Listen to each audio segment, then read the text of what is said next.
Bonjour à tous et bienvenue dans cet épisode un peu spécial. Aujourd'hui, je reçois Frédéric Delavier. Je suis vraiment honoré de te recevoir aujourd'hui. Frédéric, comment tu vas? Ben, ça va bien, je reviens du restaurant. Ok. J'ai j'ai mangé tranquille dans ma ville et puis voilà, ben, je vais faire une petite vidéo avec toi, le cerveau plein de sucre.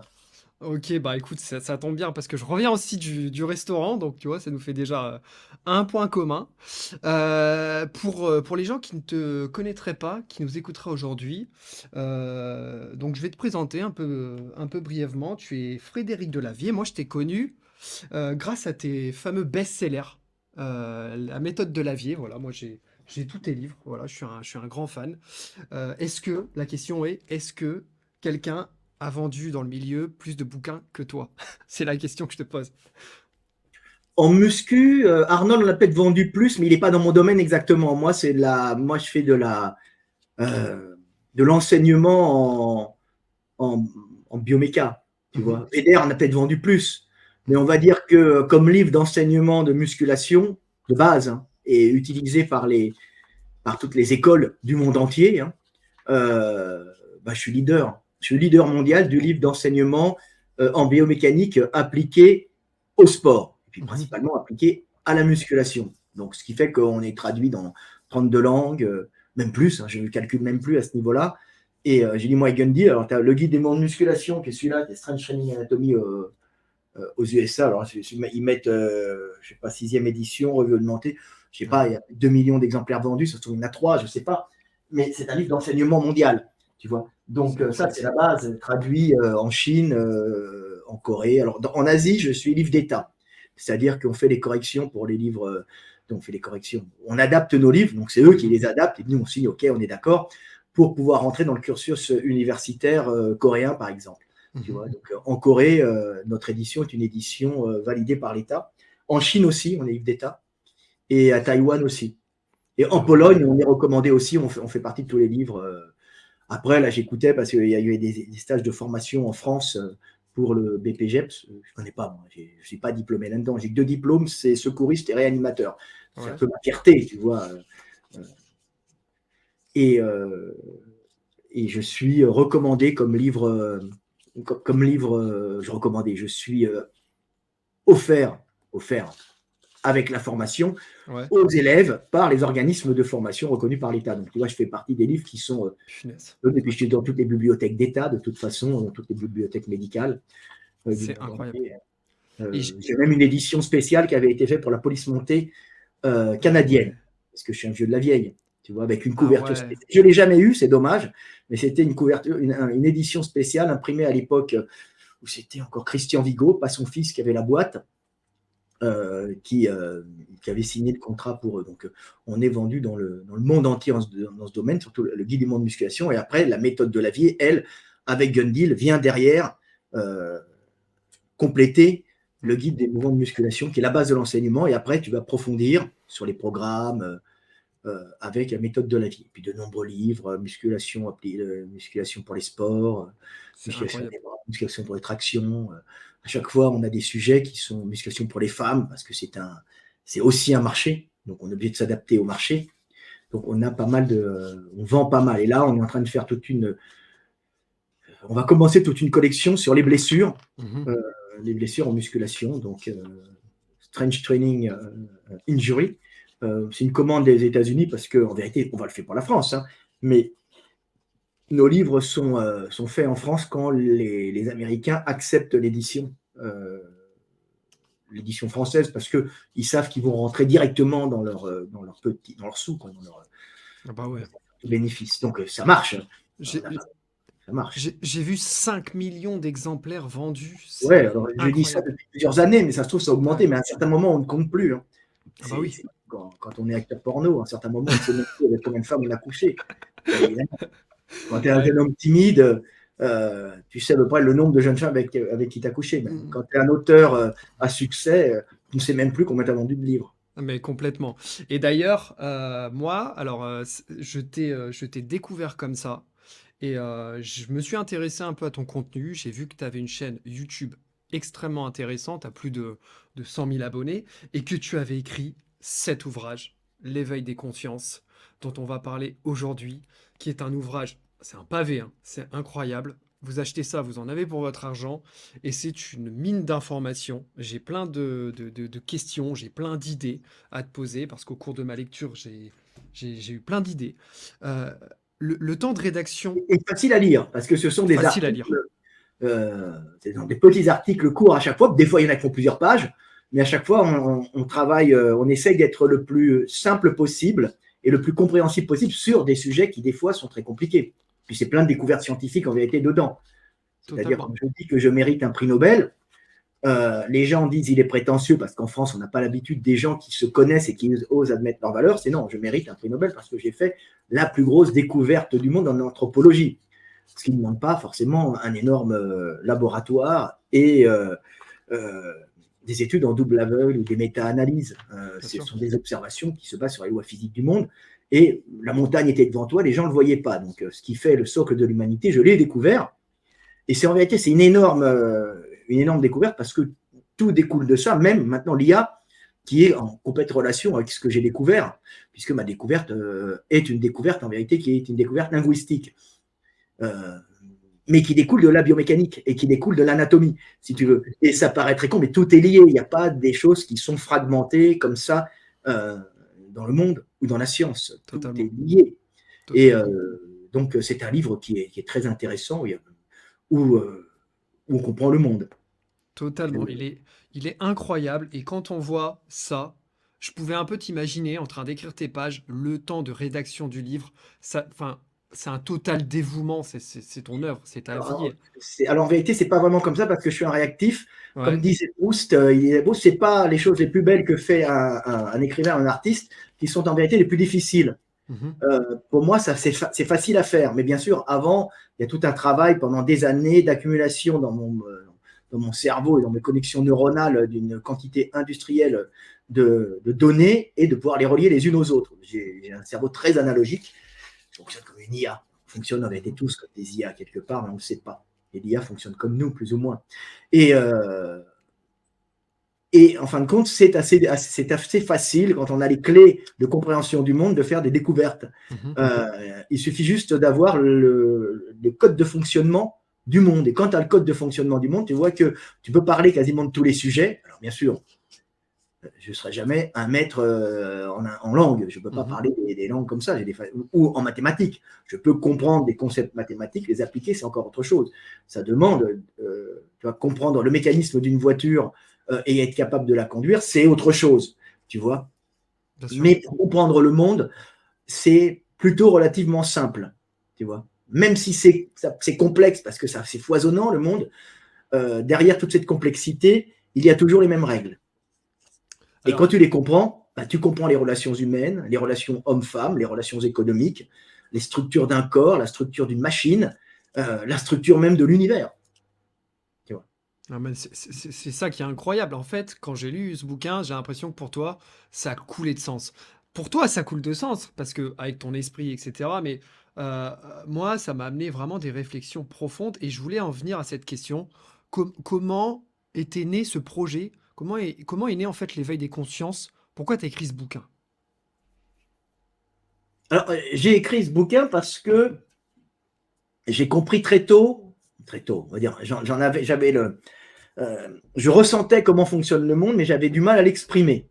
Mhm. Et, j'avais vraiment. Et un jour, parce que si les gens ne connaissent pas mon livre, ne connaissent pas ma philosophie, c'est une philosophie qui est basée sur l'énergie, c'est-à-dire que c'est ce qui façonne le vivant. Et alors, c'est bien sûr les règles de la physique, mais ce qui pousse le vivant dans son mouvement, c'est l'énergie. C'est toujours l'énergie. C'est-à-dire que le vivant, c'est les bactéries. Alors, on peut parler aussi des premières molécules dites organiques qui se répliquent. Hein. Ce n'est pas la vie à proprement parler, mais il y a ce même principe de réplication. En fait, il y a un principe de quête énergétique derrière que les gens n'ont pas forcément vu. Et ce qui pousse toute structure biologique ou structures culturelles qui Mhm. sont des émanations de la biologie et qui ont comme pour fonction de protéger la vie, puisque la culture, en fin de compte, est un système unificateur et protecteur des communautés humaines, si tu veux, qui permet aux individus qui sont dedans de transmettre leurs gènes, même si tout le monde ne les transmet pas. Le patrimoine de gènes communs est transmis, ça représente l'adaptation au monde. Donc, tout ce qui est vivant est fait pour prendre l'énergie au monde, prendre la matière pour se constituer, prendre l'énergie au monde, pour pouvoir rester en vie et se répliquer, c'est-à-dire transmettre un code, hein, transmettre un savoir aussi, hein, transmettre un compte en banque, donc, et transmettre cette énergie à la vie qu'on va donner, qu'on va laisser.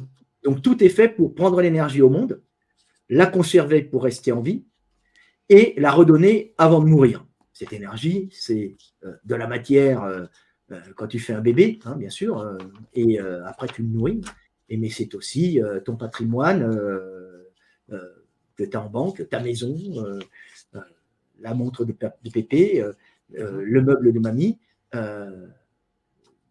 Mais c'est ça, tu vois. Et aussi du savoir, toutes tes connaissances qui sont faites pour mieux vivre dans le monde. Voilà. Donc c'est tout le temps une transmission d'informations et d'énergie. Mais tu vois, ce qui est bien dans ce bouquin, c'est que tu expliques ces choses-là d'une manière qui peuvent paraître simples, parce que quand on reçoit cette information, on dit, bah oui, en fait, ça coule de source, tu vois, mais c'est pas du tout si simple que ça, tu vois, c'est des mécanismes qui sont super complexes. Et je voulais rebondir sur une question, c'est il y a beaucoup de gens qui pensent que les études sont une preuve d'intelligence. Or, toi, tu en parles hein, dans ton bouquin au tout début, tu dis que tu n'as pas fait d'études, mais pour autant, enfin, voilà, Non, je ne suis pas universitaire, voilà, mais tu j'ai n'es fait pas des études universitaire. universitaires. Mhm. Mais c'est Non, ça en fait. non, ce qu'il y a, c'est que le diplôme n'est pas une preuve d'intelligence. Alors, c'est vrai et faux. Mais le diplôme, c'est la capacité d'accumuler une quantité énorme d'informations et de les régurgiter au moment du concours, tu vois. Mhm. Mais si tu n'entretiens pas ça, ça disparaît. Et il Bah, y a des gens totalement. qui sont capables d'ingurgiter des quantités énormes de données, hein, ils sont capables et de les régurgiter comme ça. Hein. Il y a des mecs qui sont capables d'apprendre le bottin ou le Coran et te sortir ça, hein, ou la Bible même, et te ressortir tout ça. Ça ne veut pas dire qu'ils sont intelligents, tu vois. Totalement. Il y a des diplômes euh, qui valident ça. Alors, évidemment, quand tu es médecin et que tu apprends des opérations, à réaliser des opérations ou à diagnostiquer des problèmes de santé, heureusement qu'il y a un diplôme pour le diagnostiquer, tu vois, quand tu es pilote Bien sûr. pour le valider. Quand tu es pilote d'avion, heureusement qu'il y a un diplôme pour valider que tu pilotes en avion, parce que tu peux être un très bon pilote autodidacte, on ne Mhm. sait pas dans un premier temps si tu l'es, tu vois, ça pose un problème. Donc, heureusement qu'il y a des diplômes pour tout ça. Mais le diplôme, c'est juste le début d'une vie d'homme. Et se présenter par son diplôme, comme on le voit souvent en France, alors pas à l'étranger, hein. Bien sûr, hein, tu ne vois pas ça en Hongrie ni en Allemagne, hein, tu vois souvent en France, vous êtes polytechnicien, Mhm. vous êtes Totalement. énarque, vous êtes. Oui, mais bon, après, il a fait quoi la plupart du temps? Pour quelques mecs qui, après, utilisent leur diplôme, et souvent pas forcément d'une façon très correcte, tu vois, la plupart du temps, en France en tout cas, Mhm. les gars, ils utilisent leur diplôme, et puis c'est fini, ils ont un diplôme, et après, il reste des moyens, ils ne montent pas socialement, ils ne font rien d'important pour la société malgré leur diplôme. C'est un échec en vérité. C'est clair. C'est pour ça que dans des sociétés plus méritocratiques et plus compétitives aussi, hein, plus dures aussi, parce qu'il y en a qui montent, un autre descend. Ici, la France est un pays de caste. Le diplôme, c'est pas fondamental, si tu veux. Tu vois, oui et non, mais c'est pas fondamental. Quand tu sors, quand tu vas bosser aux États-Unis, Ouais. je prends les États-Unis, hein, il y a les États-Unis wokistes, mais derrière, il y a une puissante puissance commerciale et prédatrice qui sélectionne dans ces firmes les individus les plus efficaces. Et en général, ils vont prendre l'individu qui a prouvé Mhm. qu'il était excellent. Tu vois, Mais c'est ça. totalement.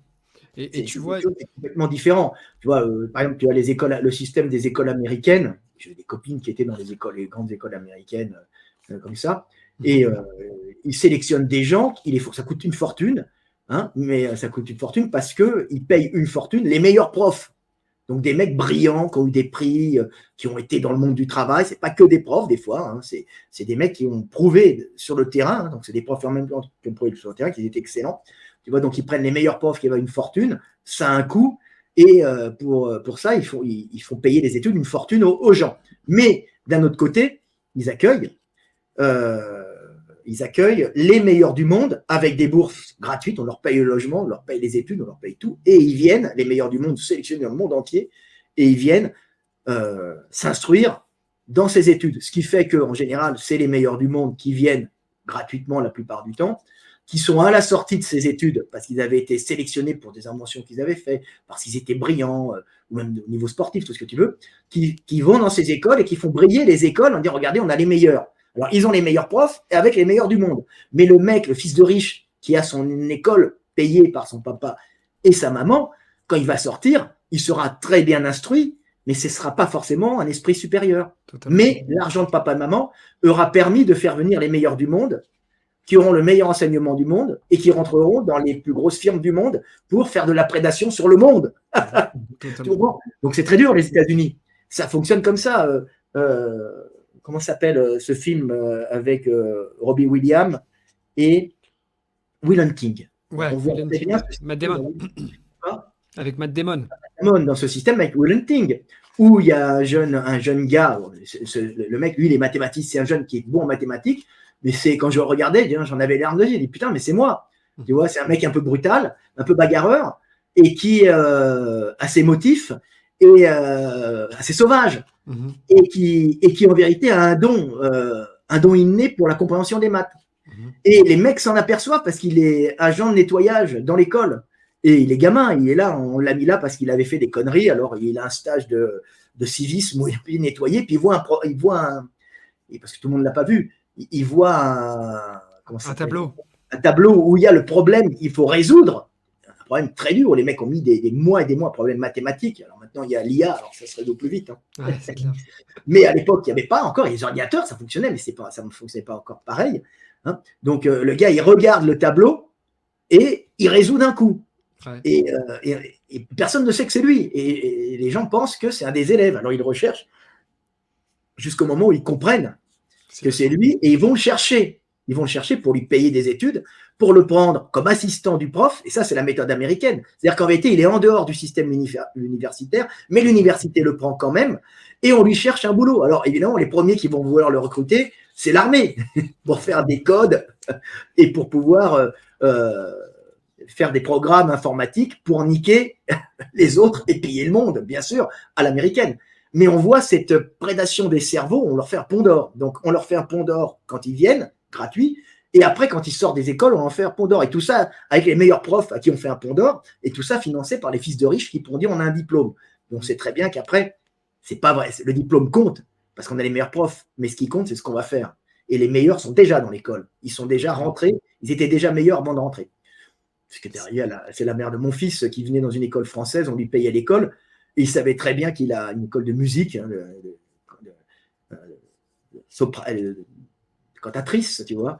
Et il a fait venir pour dire, regardez, on a les meilleurs du monde. Mais non, elle était déjà meilleure avant. Ah oui. Sur l'école, je dis, Bianca, t'es dans une école, t'es une des meilleures du monde. Et oui, mais bon, c'est eux qui voulaient. Hein. Bon, elle est comme ça, elle a découvert Paris. C'est vrai qu'il y a une sacrée différence entre la France et les États-Unis. Tu sais, nous, il y a vraiment cette fuite des élites vers les États-Unis. Et puis, on a toujours cette vieille image. Vers l'Allemagne, vers la Chine, vers Israël, vers partout. Donc, tu regardes au Collège de France, tu regardes les gars du Collège de France. Alors, il y en a certains qui restent en France. Hein. Après, ils sont déçus. Mais tu regardes, les meilleurs, en général, sont aspirés ou par le Max Planck Institut ou par je sais pas moi, MIT ou par d'autres. Alors, on est bon en maths, hein, on a des bons matheux, par contre. Hein. Je regardais, on a des mecs qui sont assez brillants. Hein. Mais ils sont en physique aussi. Mais ils sont aspirés par tous les laboratoires du monde entier. Ils font une carrière aux États-Unis, en Israël, en Allemagne ou ailleurs. Et quand ils sont vieux, c'est-à-dire qu'ils font une carrière qui va permettre à l'industrie d'être de fonctionner, c'est eux qui va générer des profits. Donc, ils ont eu un enseignement français de bonne qualité universitaire, mais pour s'exprimer professionnellement, ils sont obligés de quitter la France et ils reviennent à ce moment-là pour réenseigner gratuitement de façon honorifique, par exemple au Collège de France ou ailleurs. Donc, tu as les meilleurs enseignants du monde qui viennent à titre honorifique en France, mais ils ont fait une carrière, c'est-à-dire ils ont fait profiter les autres pays de leur savoir et pas de la France. C'est dingue. Donc, c'est un système qui fait fuir nos cerveaux. C'est un peu honteux, quoi. Alors, c'est un avantage aussi parce que quand tu peux aller assister ou quand tu les as sur Internet à tous les enseignements, que ce soit en génétique, en maths, je ne sais pas, ou en paléontologie, qui sont dispensés dans toutes ces écoles, tu as une formation de haut niveau. Tu n'as pas la formation laboratoire, mais tu as une formation de haut niveau. Mais tu vois, c'est ça qui est dingue. J'ai l'impression qu'en France, on a cette vieille image de l'intellectuel binoclard qui reste sur ses bouquins et qui fait que ça. Alors qu'en fait, non, en fait, un mec hyper intelligent, il peut faire de la musculation. D'ailleurs, tu l'as prouvé. Et je sais pas, il y a cette idée qu'en France, dès que tu réussis, dès que tu as une supériorité intellectuelle, bah, en fait, on va plus te faire fuir, tu sais, on va plus te dire: «Ah ouais, non, il est un peu différent, on va le dégager, en fait, il faut juste, qu'il soit normal». Bah, c'est pas ça, c'est que c'est pas très rémunéré, quoi. Tu vois, Ouais, alors la aussi, science ouais. en France, c'est Mmh. pas très rémunéré. Quand tu vois le prix des loyers, le prix des appartes, C'est bah, clair. il est pas étonnant que les mecs vont partir pour aller travailler aux États-Unis ou ailleurs, même s'ils sont obligés de payer leur sécurité sociale, même si l'Allemagne c'est un peu plus vieux et gris, des fois, ou pas forcé, mais c'est un peu austère des fois, sauf si tu te trouves à Berlin, tu vois, ou Hambourg, mais autrement, c'est pas forcément la joie de vivre, tu vois, c'est sympa, mais c'est pas la France. Il y a de la France, c'est pas la France, ça bouillonne, Mmh. mais il y a un mal-être quand même pour s'en sortir, c'est très dur. Pour réussir, c'est très dur, c'est uniquement des réseaux. Il n'y a pas de méritocratie en France. Alors qu'en Allemagne, il y a une méritocratie, aux États-Unis, il y a une méritocratie. Ça ne veut pas dire que c'est parfait. Ça veut dire, comme je dis tout le temps, quand il y en a un qui monte, un autre descend. Tu vois, mais Mais les meilleurs sont pris quand même.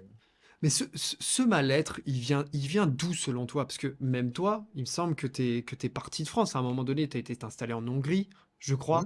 Enfin, Je j'avais vis en entendu. Hongrie, moi. Ouais, donc toi, tu vis complètement en Hongrie, mais Je paye mes impôts en France, mais ouais. je vis en Hongrie. On ressent bien ce mal-être général français, mais comment ça se fait selon toi? Bah, d'abord, c'est un pays de caste. C'est un pays où socialement, il n'y a pas de montée sociale par le travail, par le mérite. Hein. C'est comme ça, c'est un pays de serfs. Hein. Moi, j'ai dit, c'est une structure c'est une structure qui est des Celtes, hein, euh, qui est qui était tripartite, comme on disait, indo-européenne. Bon, on va dire c'est plutôt les Celtes qui ont une structure particulière. Et après, avec avec le roi et le servage, tout ça, le paysan était le petit producteur, mais il appartenait il appartenait aux terres du suzerain, du seigneur qui le défendait, Mmh. et lui-même était soumis à l'ordre du roi, et on montait pas comme ça. Donc il gérait une région et il était sous la dominance royale. Et ensuite, il y a une espèce de centralisation, et on venait à la cour pour se faire bien voir du roi, pour pouvoir administrer telle ou telle région et avoir des pouvoirs d'administration, pour récolter des impôts et Mmh. autres. C'est pas ma spécialité, c'est pas l'histoire. Et après, ils ont été mis en concurrence, bien sûr, avec les outils de production, style les marchands et les industriels qui sont nés, donc qui ont créé la bourgeoisie et qui ont été en concurrence avec les propriétaires terriens, gestionnaires et politiques, entre guillemets, qui étaient la noblesse, d'où après la Mmh. Révolution. Mais le peuple a toujours été un peuple où il n'y a pas de montée sociale, où ce sont les petits producteurs, les petites mains, les ouvriers euh, et les, et les paysans qui travaillent Bien sûr. subordonnés à une noblesse et après une bourgeoisie productrice industrielle. Quoi. Mmh. Ça a toujours été comme ça. Et on se reproduit, on se reproduit dans son groupe social. Il n'y a pas de montée sociale à proprement parler. Alors qu'on retrouve quand même des montées sociales en Allemagne, je veux dire, même en Russie. C'est-à-dire la noblesse française, si on veut la comparer à la noblesse, bon, on pourrait parler aussi de la noblesse anglaise, mais ça n'a rien à voir puisque c'est une île et ils sont développés sur le commerce international en anoblissant euh, leur, leurs capitaines de conquête, leurs capitaines, les commerçants qui allaient conquérir le monde pour eux. Parce qu'ils étaient vite sur l'île à l'étroit, hein, qui commerçaient avec l'Europe. Puis après, ils ont trouvé que c'était mieux d'aller aux États-Unis, en Amérique, c'était des terres à prendre, des commerces à faire. Pour la canne à sucre, le coton, le bois, les peaux, tout ça. Donc c'était des avantages. Il y a eu des guerres d'ailleurs. Les guerres anglaises, les guerres de 100 ans, on voit bien que c'est une guerre. On va sur Bordeaux, on essaye de prendre la France parce que le haut est trop gardé pour avoir accès à la Méditerranée aussi, tu vois. Donc on essaye de traverser, de faire un corridor pour pouvoir commercer, étendre ses capacités de commerce et de prédation sur le monde méditerranéen qui était éloigné du monde anglais. C'est toujours des trucs économiques. Et la France, c'est vraiment un pays de caste. Donc, on se reproduit dans sa caste. Hein. C'est comme l'Inde, hein, Proust, tout le début de la recherche du temps perdu.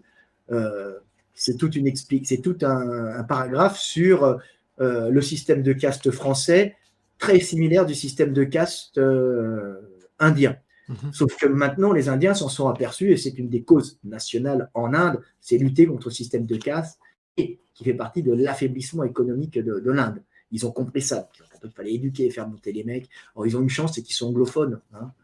Et anglophone, ça te permet d'avoir accès au monde anglophone. Donc, économiquement, c'est aussi un avantage.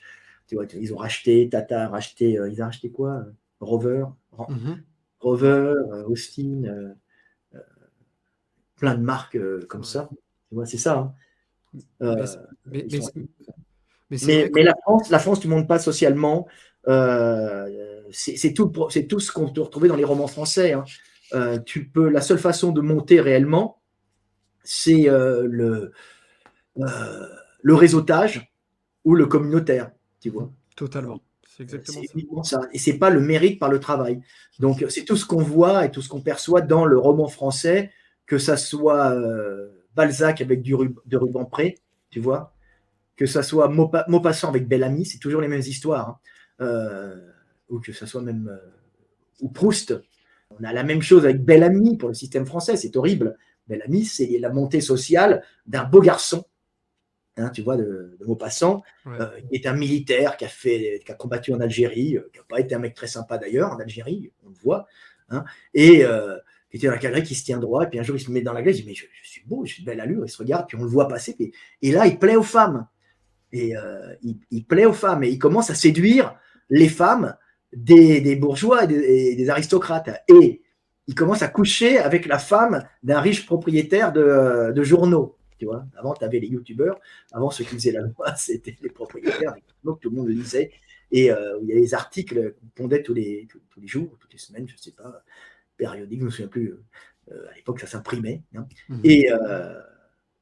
Et on lui fait écrire sur l'Algérie, je crois, puis après on lui fait, et puis c'est même pas lui qui écrit, c'est la femme, parce qu'il ne sait pas très bien écrire. Et il se fait un nom comme ça, il monte socialement par la séduction jusqu'à aller au Sénat, où je ne me souviens plus, à devenir politique, et on voit la montée sociale d'un individu qui a fait en vérité une montée sociale par la braguette, tu vois, et la séduction, un peu comme nos politiques actuelles, tu vois. Ah bah oui, avec les séducteurs, tu vois, comme dit... alors, ils ont sûrement des capacités, mais des capacités de gestion, je ne pense pas. Des capacités de compréhension du monde, je ne pense pas. Par contre, ils maîtrisent très bien, les Français, nos politiques, la séduction et la trahison. Totalement. Parce que ce n'est pas un pays où tu montes par le mérite et par tes capacités à monter. Tu vois. Bien sûr. On voit ça partout, hein, mais Houellebecq le montre très bien aussi dans ses romans. Mais c'est vrai que on a l'impression que depuis l'abolition de l'Ancien Régime, tu sais, avec cette révolution française, ça nous a apporté une forme de libération. Mais en fait, j'ai un peu l'impression que pas du tout. On reste vachement enchaîné à des carcans qui sont beaucoup plus anciens. Ah oui. Et même, enfin, toi, un des sujets que tu traites aussi dans ton bouquin, c'est les relations hommes-femmes. Aujourd'hui, on essaye de nous vendre de nouvelles relations hommes-femmes. Et d'ailleurs, ça rejoint un peu le sujet la chose qu'on disait avant, c'est qu'aujourd'hui, nos générations, notamment la mienne, se sent un peu perdues. On essaye de tout changer, on essaye de tout renouveler, et on essaye de voir aussi les relations hommes-femmes sous un prisme différent. Est-ce que tu penses vraiment que les relations hommes-femmes ont vraiment changé, ou pas? Foncièrement, non. Au fond d'elles, les femmes recherchent tout le temps la même chose, et les hommes recherchent tout le temps la même chose. Mais, étant donné qu'on est dans un monde où il y a des médias qui influencent les gens, des fois, l'influence, elle est contre-productive et puis elle est même mortifère. Mhm. Mais tout ça se rééquilibre. C'est évident que dans un monde occidental où on est quelque part en surpopulation, où le coût de la vie devient très très élevé et où le fait d'avoir un enfant devient problématique, en tout cas pour des classes moyennes françaises, je ne parle pas les riches qui, eux, sont Bien très sûr. riches. On sait bien que les riches font plus d'enfants et que les pauvres, très pauvres, font beaucoup d'enfants, mais toute la classe moyenne productive n'en fait plus quasiment. On est très bas. Et quand la France est quand même un pays qui se démarque avec un peu plus d'enfants, mais le coût de la vie fait que les gens instinctivement calculent qu'ils ne peuvent pas avoir d'enfants. Ça coûte trop cher. Donc, pour un Français classe moyenne, avoir des enfants, ça voudrait dire, par exemple, s'il habite une grande ville, quitter le centre-ville où tu as toutes les commodités, où ton espace d'habitation est réduit à 30 ou 40 mètres carrés, tu vois. Alors, ça doit être du 45 mètres carrés dans les villes de province et du 30 ans à Paris, tu vois, ou même 25 pour un petit couple. C'est sûr que l'arrivée d'un bébé va t'obliger de changer d'appartement. Et là, le coût du logement va être trop cher au coût du crédit. Donc, les mecs savent qu'avoir un enfant, c'est, s'ils continuent à garder leur travail en centre-ville, parce que c'est assez centralisé, ils vont être obligés de partir et d'avoir des temps de transport très élevés, une qualité de vie qui va baisser. Donc, ils calculent en se disant, bon, en fin de compte, c'est pas important d'avoir des enfants, mais ils vont essayer de justifier leur mal-être par nous allons laisser un monde horrible à nos enfants, le réchauffement climatique, vous n'y pensez pas, le bilan carbone, moi j'ai pas envie d'en faire, et puis avec toutes les conneries qui arrivent, avec je suis un homme, je suis une femme, je me fais ligaturer les trompes ou le cordon spermatique parce que je veux montrer que je veux pas augmenter la surpopulation sur Terre. Tu arrives à tout un tas de folies qui sont générées d'une façon inconsciente pour masquer qu'on ne peut pas faire d'enfants si facilement maintenant. C'est super intéressant ce que tu dis. Je trouve ça super intéressant parce que tu vois, moi, dans ma génération, au quotidien, c'est exactement les arguments que j'entends. J'entends toujours, ouais, mais avec le réchauffement climatique, ouais, mais t'as vu, c'est compliqué d'avoir un gamin, la société est anxiogène. Mais moi, ce que je réponds souvent à ça, enfin, c'est de dire, est-ce que durant la Seconde Guerre mondiale, c'était moins anxiogène? Est-ce que durant la Première Guerre mondiale, c'était moins anxiogène? Est-ce que durant la guerre de Prusse, c'était moins anxiogène? Enfin, je remonte. Et en fait, chaque génération son combat. Mais si demain, tout le monde réfléchit comme ça, Mais là, on a une angoisse permanente sans avoir de guerre, réellement. Alors, si, il y a de la guerre. Il y a de la guerre en Ukraine, il y a de la guerre en Israël et en Palestine. Ça pète quand même à certains endroits. bien sûr. On a des guerres, elles sont localisées, qui sont en vérité on est dans une espèce de guerre mondiale parce qu'il y a des changements énergétiques, il y a de gros enjeux. Et il y a des unions que certaines superpuissances ne voudraient pas voir arriver. Souvent, les États-Unis sont des faiseurs de guerre. Je ne dis pas qu'ils sont méchants, Ouais. mais ils sont prêts pour leurs intérêts propres, et qui ne sont pas Mhm. forcément les intérêts du peuple américain, des fois, qui sont les intérêts des actionnaires américains, malheureusement, à générer des guerres ailleurs, tu vois, sans pitié. C'est pas Ouais. chez eux, tu vois. C'est un problème. Je ne dis pas qu'ils sont méchants, je dis c'est des organismes qui se battent pour l'énergie. Mais oui, c'est évident.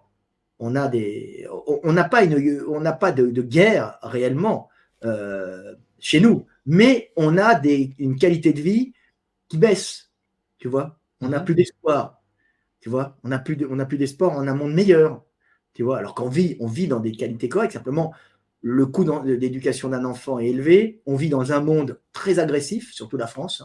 Je ne parle pas de l'Allemagne, c'est quand même moins, il y a quand même des problèmes. Les pays nordiques, c'est encore autre chose. La Hongrie, c'est pas du tout les mêmes problèmes en Hongrie, tu vois. Mais la France est vraiment le pays, je pense, d'Europe où le mal-être est le plus marqué et le plus palpable. Tu vois. On en parlait un peu avec Gilles Lartigot. Je reviens à ça, mais j'ai Et ça aussi vient un... du système de caste aussi, puisque le Ouais, travail a récompensé à tout homme et a un espoir de monter socialement et d'avoir une vie meilleure pour ses enfants que celle qu'il avait. Et en France, tu sais que tu ne peux pas l'avoir, tu vois. totalement, totalement. Et j'ai aussi l'impression que Donc, le quand il est désir presseur, s'est il est agressif, déporté. méchant.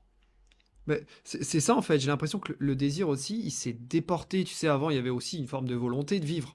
Aujourd'hui, enfin, du moins, je parle pour ma génération, il y a aussi cette absence de volonté au-delà, tu sais, dans la transmission vers un enfant. C'est plus, on va se divertir. Ouais, je veux voyager toute ma vie, je veux dépenser mon argent pour moi, j'ai pas envie de perdre du temps dans l'éducation d'un enfant. Il y a aussi beaucoup cette vision-là, je pense, dans nos générations, où on se dit, attends, un enfant, c'est beaucoup trop de temps, c'est beaucoup trop d'argent, c'est beaucoup trop de contraintes, alors que je pourrais juste passer mes soirées devant Netflix, tu vois? En fait, Mais on ceci dit, vient. moi je dis à tous les Français, mais faites des enfants. Mm. C'est abdiquer devant le monde sa fonction première, qui est, on ne dit pas de faire 20 enfants, on dit qu'on est là pour transmettre la vie. Et si tu es arrivé jusqu'ici, c'est qu'il y a eu un combat de tes ancêtres qui ont aimé la vie, qui ont souffert, hein, mais qui ont aussi aimé la vie, qui se sont aimés, qui se sont émerveillés devant le monde, et il faut que cela continue. Et de C'est tant d'amour, même si le combat peut parfois être difficile.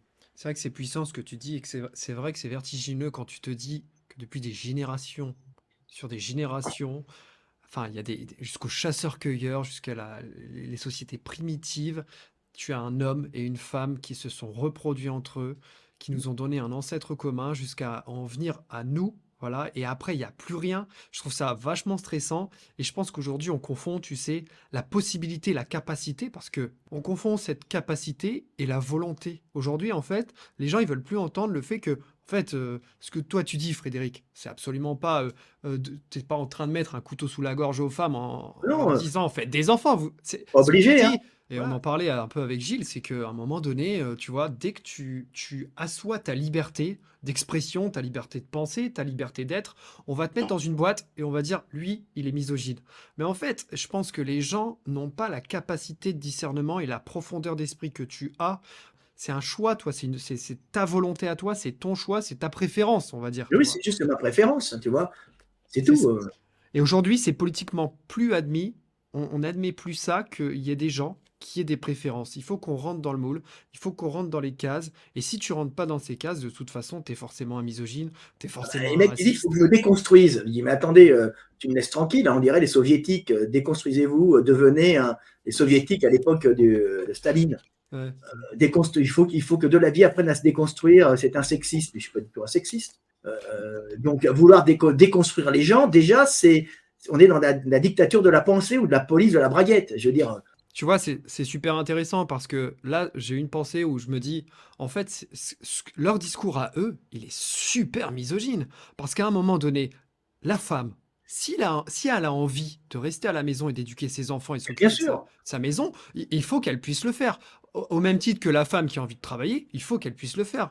Mais Mais oui, aujourd'hui, ils veulent faire de la femme un objet et de la mettre dans une case. La femme, de toute façon, c'est devenu un homme comme les autres, et puis va au boulot, nous fais pas chier, et puis c'est tout, fais pas d'enfants.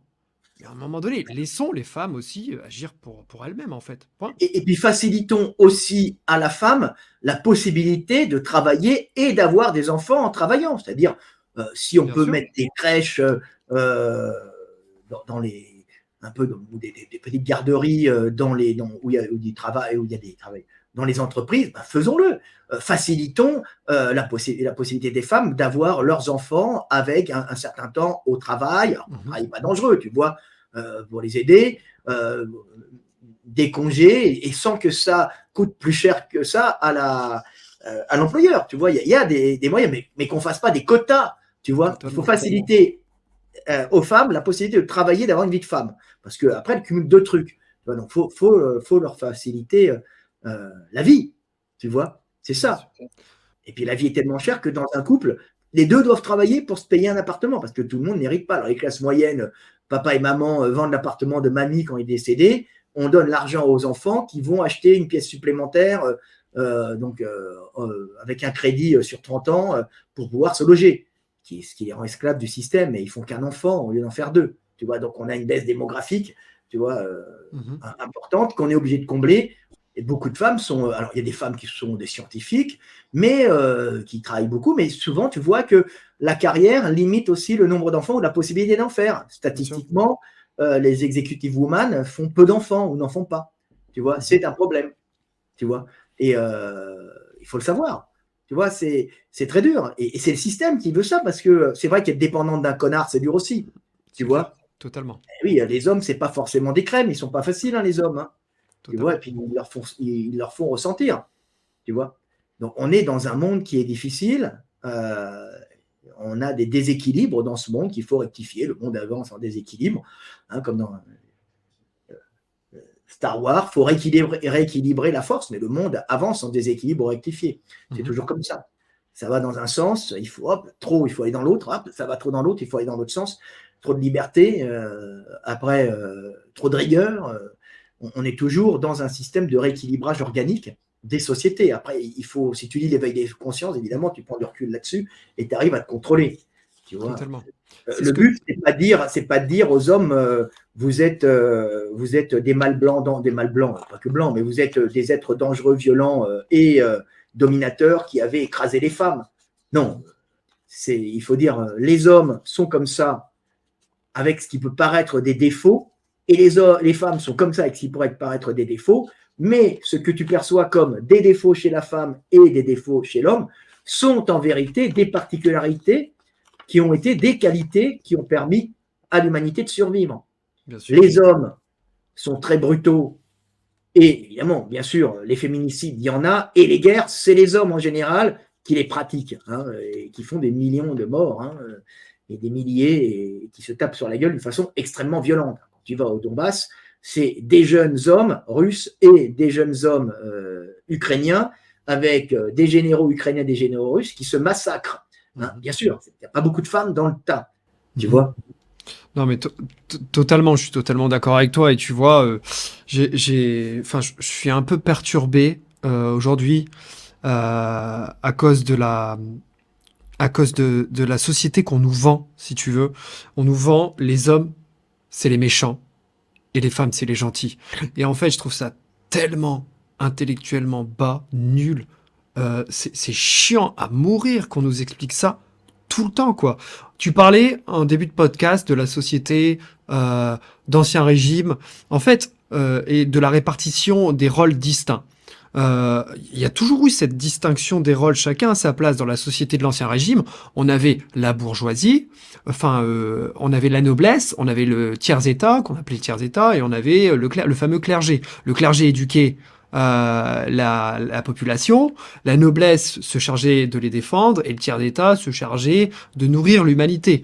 L'homme et la femme ont toujours eu, historiquement, des rôles distincts. Il n'y a pas d'inégalité, il n'y a pas de position de dominance. Il y a des complémentarités des fonctions. Voilà, c'est ça. Le monde, les sociétés humaines, les civilisations se sont bâties sur la complémentarité des individus, que ce soit les hommes dans leurs fonctions. Hein, on a le maréchal ferrant, forgeron, on a le meunier, on a l'artisan couturier, le sabotier, le puisatier, l'architecte, le guerrier, on a tout. Chacun a ses tâches. On définit les tâches. Et entre un homme et une femme, il y a l'homme qui traditionnellement allait chercher l'énergie à l'extérieur pour la femme, et la femme qui, à l'intérieur, alors dans les sociétés occidentales où il y a un hiver, qui restait près du foyer, et des fois elle sortait à l'été faire les travaux des champs, elle avait beaucoup de travaux à faire, mais près du foyer à cause des pathogènes, pour s'occuper des petits, parce qu'elle n'arrêtait pas de, entre guillemets, parce qu'il y avait une mortalité infantile extrêmement élevée et aussi féminine. Donc quand une femme était en bonne santé, elle faisait beaucoup d'enfants parce qu'il y avait tout le temps une pneumonie qui pouvait en faire mourir un, ou une infection intestinale qui pouvait en faire mourir un autre. Tu vois, donc c'était fréquent qu'on perdait beaucoup d'enfants à l'époque. Donc tu étais obligé d'en faire beaucoup. Les femmes, elles n'avaient pas le temps d'aller bosser à l'extérieur. Alors elles avaient à un moment un certain boulot, elles pouvaient aller au lavoir, se nettoyer, balayer la ferme ou la cour, aller chercher les vaches, mais les travaux de force, c'était pas elles. Hein, parce que en plus, et puis les travaux qu'on faisait à l'automne au froid, c'est pas elles non plus. Tu vois, parce que tu sors pas quand tu es obligé d'allaiter un petit, ou quand tu as des enfants, là, il faut nourrir. Tu as la grand-mère qui est là, hein, mais tu peux pas forcément parce que les pathogènes se développent à une certaine température. Donc, on reste près du foyer pour éviter la prolifération de pathogènes, par exemple, dans les bronches, tu vois. Donc, les femmes du Nord, on est très liés à certains pathogènes qui qui élague notre humanité du Nord ou d'Eurasie très rapidement en automne et au printemp. Mmh. C'est les périodes où il y a le plus de prolifération de pathogènes pulmonaires, tu vois, en général, ceux qui élaguent. Et puis tu as aussi des gastro qui éliminent aussi, sans compter les grandes épidémies qui peuvent arriver. Mais on va dire que ça confine la femme près du foyer où il y a une certaine température qui limite les probabilités de développer des maladies graves, tu vois. Si on dit ne sors pas, ne prends pas froid, c'est pas ne prends pas froid, c'est ne fais pas baisser ton organisme à telle température pour faciliter la prolifération de certaines bactéries qui peuvent soit fatiguer énormément les enfants, un homme ça va, soit les tuer. À l'époque on les tuait. Heureusement maintenant il y a les antibiotiques. Il y a eu la découverte de la pénicilline par Fleming, ça nous a fait des millions ça a empêché des millions de morts, des centaines de millions de morts même. Tu vois, il y a la capacité à comprendre qu'il y avait des microbes qui pouvaient t'emporter, donc on désinfecte, on nettoie, hein, et la qualité de vie aussi, le chauffage central, tout ça, ça a permis de se multiplier, mais avant on mourait beaucoup, donc les femmes restaient près du foyer. En Afrique c'est un peu différent. En Afrique, les femmes peuvent sortir avec les petits parce que le climat est propice à ça. Donc elles peuvent allaiter et travailler au champ. Donc les mecs, ils gardent le territoire et les femmes, elles sont plus à l'extérieur, s'occupant des animaux de taille moyenne et travaillant au champ. Parce qu'elles n'ont pas cette problématique des pathogènes saisonniers qu'on a en Europe. Il y a des pathogènes en permanence, hein, mais c'est pas les mêmes. Donc on n'a pas les mêmes types de pathogènes. On est formé par notre milieu. Donc ça fait des intelligences même différentes. Les femmes africaines, par exemple, ont proportionnellement à leurs africains, à leurs hommes, un QI qui est assez élevé. En vérité, c'est pas qu'elles sont plus intelligentes, c'est qu'elles ont une capacité de réflexion adaptée au monde extérieur et à la gestion territoriale. Donc, elles vont développer certaines qualités, certains points de QI sur la reconnaissance faciale, sur pas mal de données, la gestion, le calcul de certaines choses que les Européennes n'ont pas forcément parce qu'elles étaient confinées au foyer, tu vois. Il y a aussi des différences en Afrique, tu vois, mais alors dans les zones sahéliennes, c'est encore différent puisque c'est très sec, hein, mais dans les zones équatoriales, en général, ce sont les femmes, même au Sahel, hein, les femmes ont beaucoup de travaux au champ et elles sont beaucoup dans l'économie. Tu y retrouves encore maintenant beaucoup de femmes dans l'économie africaine. Tu vois, les mamas, par exemple, tu regardes les réseaux de prostitution en France, des Camerounaises et de tout ça, et de toutes ces nanas, c'est souvent une maman qui dirige tout ça. C'est des femmes d'affaires qui dirigent, qui font venir et qui font de la gestion. Moi, celle que je connaissais, puisque je sortais le soir parce que j'allais manger très tard après avoir travaillé, il y avait toutes les prostituées africaines qui étaient là, elles m'expliquaient comment ça se passait, tout ça, je les raccompagnais. J'ai super intelligence, très intelligente. Tu vois, des calculatrices et nanas, des gestionnaires. Tu vois, un pragmatisme que tu ne retrouves pas forcément chez la femme européenne. Tu vois, mais en fait, pas toutes, hein, il y a des femmes européennes qui sont des génies. Il y a des blanches qui rivalisent et qui sont même meilleurs que les meilleurs hommes blancs, entre guillemets, dans le domaine de l'ingénierie ou même du dessin et même de la projection future. bien sûr. Et tu vois, j'ai l'impression que, Tout, hein. On parle de généralité, bien sûr. bien sûr, et aujourd'hui, c'est paradoxal parce qu'on nous vante au quotidien la différence, mais en fait, on n'assume pas nos différences déjà entre un homme et une femme. Moi, je vais te dire, moi, je pense que la différence fait la force. La différence, c'est l'indistinction. Moi, ce qui me dérange, c'est l'injustice. En fait, j'ai l'impression qu'avant, les hommes et les femmes, tu sais, formaient une vraie équipe, soudée, qui s'aidait. Aujourd'hui, j'ai l'impression que c'est plutôt des adversaires. J'ai l'impression ils sont dos à dos, tu sais, vraiment qu'ils sont plus ensemble. Pourquoi cette complémentarité, elle n'existe plus? Parce qu'on est un peu en surpopulation à un certain moment. Et au niveau du développement de l'économie européenne, en tout cas, on a eu besoin à un certain moment. Avant, il n'y avait pas les machines, il n'y avait pas cette industrie, il n'y avait pas le pétrole, il n'y avait pas euh, il y avait pas le charbon même à un moment. Est arrivé le charbon et ensuite est arrivé le pétrole et puis l'énergie hydraulique et tout ça qui a remplacé le travail des hommes, tu vois aussi. Il faut savoir au champ. Donc il y a tout ce tertiaire qui est arrivé, toute cette histoire, tout ce système de consommation qui est arrivé. Il fallait occuper les gens dans des travaux, tu vois. On est passé du champ à la ville. D'abord, on est passé du champ aux usines, à la production. Donc il y avait besoin de beaucoup moins de paysans parce que le travail des hommes était remplacé et les animaux étaient remplacés par les tracteurs, tu vois, par les machines.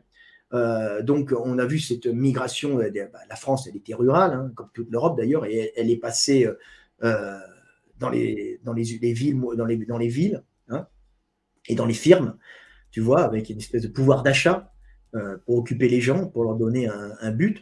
Et, et les hommes se sont retrouvés dans les usines et pour des questions aussi d'économie et des petits malins ont compris que les femmes pouvaient être utilisées dans les usines moins cher que les hommes, tu vois. Tu vois, donc tu n'avais pas besoin de passer ta vie à faire des enfants, tu vois.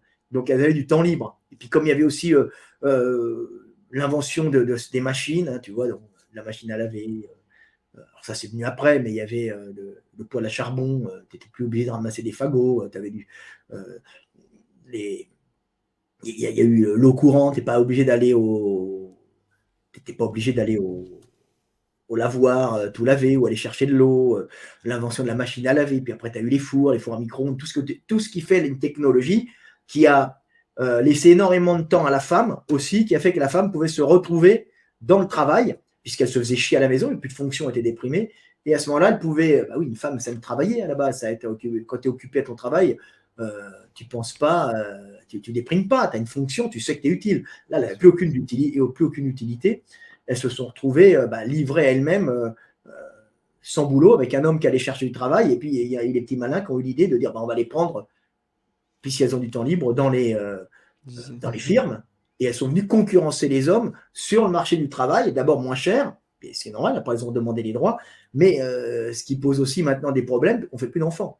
Alors avant, on a commencé à moins en faire parce qu'il y en avait moins qui mouraient, maintenant on n'en fait plus assez, donc ça pose aussi un problème, et elles sont en même temps concurrentielles aux hommes. Et ça pose encore un énorme problème parce que, comme on les protège, ce qui est normal, et les hommes, c'est souvent des cons, au bout d'un moment, la femme, avant, elle était un peu obligée de rester avec son homme.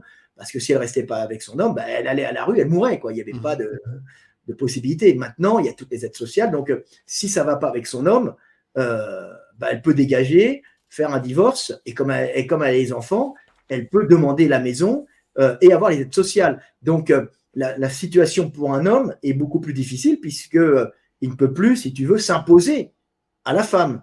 Tu vois. Et la femme, au premier problème, peut quitter l'homme. Il y a des connards, hein, bien sûr. Hein. Donc, ça rend les couples beaucoup moins résistants, puisqu'avant, les couples, ils étaient résistants, ils étaient unis parce que le monde était dur, donc ils étaient par obligation unis. Maintenant, tu n'as plus aucune obligation d'être unis, et en plus, pour une femme, et on leur fait valoir la liberté, les hommes, ils sont méchants, tout ça. Donc, à la moindre opposition, au moindre comportement qui peut être jugé comme sexiste, masculiniste, violent, intransigeant, dominateur, la femme va dégager son mec, tu vois. Elle va dégager son mec parce qu'elle le peut. Parce qu'elle peut, avec les aides sociales et les pensions, partir et vivre une vie de mère sans avoir le père, tu vois. Et le père, si tu veux, l'homme, se trouve déjà concurrencé dans le monde du travail par les femmes et en même temps, il se trouve privé de la situation de papa. Donc, c'est tout pas bénef pour l'homme et c'est pour la femme, croit-elle, tout bénef. Alors qu'en réalité, elle va hériter de la double peine, c'est-à-dire travailler avec des aides sociales, ok, mais être aussi maman au foyer, donc elle va cumuler 2 boulots, elle va finir exténuée. Alors que l'homme va finir dépressif, alcoolique, tout seul, sans voir ses enfants, en ayant payé à sa femme qui, avec le coût de la vie, et même avec les aides des parents, des papas et des pensions, va être obligé de cumuler 2 emplois pour pouvoir. Donc c'est la merde pour les femmes et pour les hommes. Tu vois, les hommes se retrouvent dans une espèce de solitude et un non-accès aux femmes et être rejetés par les femmes. Et les femmes, croyant accéder à la liberté, se retrouvent dans un système où elles sont épuisées en cumulant maman et travailleuse. C'est comme ça, tu vois. C'est un peu dur. C'est un peu dur pour tout le monde. Tout ça va se rééquilibrer quand les femmes et les hommes vont comprendre qu'on est allé un peu loin dans ce système, tu vois. Mais bon, les hommes sont des gros cons. Alors quand on dit les hommes frappent les femmes, non, il faut apprendre aux hommes, il faut dire, attendez les femmes, les hommes, c'est un taux de testo élevé, c'est agressif, il y a des luttes entre hommes pour le pouvoir et pour réussir socialement, pour s'imposer dans le monde des hommes et avoir l'énergie pour avoir les femmes. Donc les hommes sont agressif, mais cette agressivité, tu peux la mettre bien orientée, tu peux la mettre dans la découverte, dans le travail, dans la création. Si tu n'en as pas, tu es un légume, quoi. Tu vois, tu es un suiveur zététicien. Ils appellent, voilà, tu fais partie de la secte des zététiciens qui finit par rien faire, sauf haïr les gens derrière un écran, ce qui ne demande pas beaucoup d'énergie, en vérité, tu vois, que celle de se réaliser dans la vie, qui est déjà beaucoup plus dure. Donc ça, c'est le problème que nous vivons, tu vois. Et c'est un problème c'est très dur à vivre pour les femmes et les hommes. Bien sûr, mais bien sûr, surtout pour les générations comme les miennes. Je t'avoue que moi, je vois plein d'amis à moi qui, dès lors qu'ils rencontrent une nana, ils sont là en mode ça va être une relation concurrentielle, ça va être de la méfiance, tu sais. Moi, j'envisage vraiment ma relation de couple comme on est une équipe, tu sais, on s'entraide. On a chacun un rôle, chacun est aussi utile que l'autre, mais on va s'aider à aller plus loin, plus haut, tu vois. Et aujourd'hui, c'est plus hyper concurrentiel, vas-y, et que je te dépasse, et ça, tu vois. Et je trouve que c'est vachement déprimant, quoi, en termes. Moi, ce que j'explique aux hommes, c'est de rien attendre. C'est-à-dire que tu prends une femme, tu es gentil avec, tu vis ta vie d'homme, tu t'imposes comme tu es, tu ne joues pas la comédie, parce que jouer une comédie, un jour, les masques tombent et tu vas te faire dégager. Donc, tu es comme tu es. Et après, tu es responsable de ta femme et tes enfants. Et si elle veut se casser, ben, qu'elle se casse, mais tu auras accompli ton rôle de père. Et tu t'occuperas de tes enfants quand tu pourras. Hein. C'est-à-dire que tu n'abandonnes pas femme et enfant, puis tu en prends une autre et tu fais la même chose. Tu vois. Et si elle veut rester avec toi, elle reste avec toi. Dans tous les cas, tu seras père et tu auras accompli ton rôle de père. Et si elle veut vivre tout seul dans son coin, ben vas-y ma cocotte et tu vas voir comme c'est dur. Tu vois. Elle apprendra la vie, mais tu seras là aussi pour l'aider et pour aider tes enfants, puis tu en prendras une autre au passage. Je veux dire, comporte-toi en homme. Ne réfléchis pas. Je veux dire, tu prends une femme, rien de dur sur Terre. Si elle t'accompagne jusqu'au bout de la vie, c'est génial. Si elle ne t'accompagne pas jusqu'au bout de la vie, ben, elle t'aura fait des enfants, et ben c'est génial aussi. Dans tous les cas, c'est bien. Je dis oui, mais le couple, c'est bien quand ça reste ensemble. Avant, c'était une obligation. Hein. C'est bien parce que ça donne un équilibre aux enfants. Mais si tu as un papa qui est là pour aider la maman, même si la maman est une peau de vache, c'est pas grave, c'est la mère de tes enfants. Bien sûr. Donc tu t'en fous. Mais tu sais, les gens qui nous écouteraient là, ils pourraient rigoler de ce qu'on est en train de dire, de ce que tu es en train de dire. Mais non, c'est la vie. Mais bien sûr, aujourd'hui, j'ai l'impression, surtout les jeunes générations, on se pose énormément de questions métaphysiques, énormément de questions sur des choses qui peuvent être simples. Aujourd'hui, il y a beaucoup qui vivent des amours platoniques, qui confondent l'amour et la passion. Et je pense qu'ils sont vachement influencés, tu sais, parce qu'on voit à la télé, on a l'impression que l'amour, c'est Netflix, c'est toujours plus, c'est tout le temps, tout le temps, tout le temps plus. Mais Oh, il y a des trucs bien sur Netflix. oui, il y a des trucs très bien. Les feuilletons coréens, c'est pas comme ça. En général, ça reste assez traditionnel. Ouais. Les feuilletons, les séries Ouais. turques, c'est sympa aussi. T'as pas de wokisme dans les séries turques. Faut pas regarder les films de Noël. Hein. Ouais, mais bon, tu regardes les séries, tu regardes les séries turques ou les séries coréennes, tu es sûr de pas trop te faire massacrer la cervelle. Tu vois, C'est après tu clair. choisis. Dans ton bouquin, alors sans en dévoiler trop, tu nous parles beaucoup, c'est de l'amour avec un grand A. Je voulais te poser une question, c'était est-ce que tu crois en l'âme sœur? Oh, tu sais, moi je dis tout le temps, la femme de ta vie, c'est celle qui t'a fait des enfants. C'est-à-dire celle qui a continué la vie. Mhm. Faut vivre dans un monde qui n'est pas un monde stérilisé. Je veux dire, le combat, il se fait pour la vie. Donc, vouloir rechercher l'amour, moi je dis tout le temps, tu sais, l'amour, c'est ta maman qui te l'a donné. Tu vois, ta maman, quand tu as la chance d'en avoir une, et encore toutes les mamans sont pas grandes, mais globalement, c'est les mamans qui sont prêtes à se sacrifier pour leurs enfants et qui ont une espèce d'attache organique à leurs enfants. L'enfant, pour une femme, c'est une continuité organique d'elle-même, c'est son corps, elle est sortie de son corps. Donc, c'est un amour viscéral. Celle qui te donnera de l'amour toute ta vie, c'est ta maman, tu vois, en général. Tu vois, rechercher à avoir pour un homme l'âme sœur, ça, c'est dans la religion juive, on voit ça souvent. Symboliquement, ça se comprend aussi. Mais c'est mal comprendre le sujet de l'amour. Tu vois, l'amour, c'est dans ce que nous créons ensemble. C'est dans le sacrifice. faire un enfant pour continuer le monde. Continuer le monde, c'est-à-dire continuer la conscience de Dieu en l'homme. C'est-à-dire qu'en l'homme, c'est Dieu ou le monde qui est conscient de son existence. Donc, notre combat, c'est de combattre pour la vie et pour Dieu. Tu vois, donc, c'est-à-dire Dieu en l'homme, quelque part, puisque nous sommes la conscience divine incarnée en l'homme, la conscience du monde. C'est le monde qui pense en nous. Si nous n'étions pas là, le monde, l'univers ne serait pas conscient de son existence. Nous sommes la conscience de cette immensité. Tu vois, donc, le vrai combat, le vrai amour, c'est celui-là. Donc, rechercher l'âme sœur, quand tu trouves une femme parfaitement complémentaire, c'est génial. Hein, c'est l'épanouissement total. C'est le nirvana pendant un certain temps. Tu ne fais qu'un avec le monde et tu as la chance. Mais d'un autre côté, c'est Platon qui disait ça, ou Socrate, c'est Platon, je ne me souviens plus. Je crois que c'est Platon. C'est Platon qui disait ça. Mariez-vous, c'est ça, mariez-vous, c'est la meilleure des choses que l'homme puisse faire. Si vous avez une bonne femme, vous serez heureux. Si vous en avez une mauvaise, vous deviendrez philosophe et c'est aussi bien. C'est-à-dire que tu comprendras la vie et les femmes. C'était une grande profondeur en vérité. Tu vois, bon, l'important, c'est que la vie continue. Tu vois, il faut vraiment relativiser. Totalement. Tu prends les femmes, t'attends rien. Un homme, ça prend et ça donne. Tu vois. Ce qui est vachement intéressant, je t'ai posé cette question parce que ça faisait un peu écho à ce qu'on disait avant. Aujourd'hui, on met trop d'attentes sur une relation, on met trop d'espérance, on a l'impression que on va trouver quelqu'un qui arrive à nous comprendre alors que parfois on se comprend pas soi-même, tu vois. Moi, je dis toujours action. Tu prends, tu donnes. Tu prends les femmes, si elles acceptent, bien sûr. Hein. Tu les conquiers, tu les prends. Bien sûr, c'est le siège symbolique d'une forteresse qui va se donner à la fin.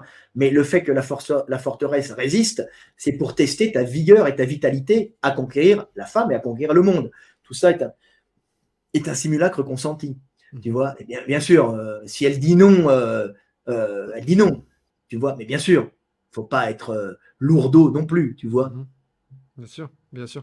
C'est un test pour les femmes. Mais ne rien attendre, si tu veux. Tu prends, tu donnes. Tu prends, tu donnes. Éventuellement, avoir une famille et des enfants, ce qui est pas mal aussi.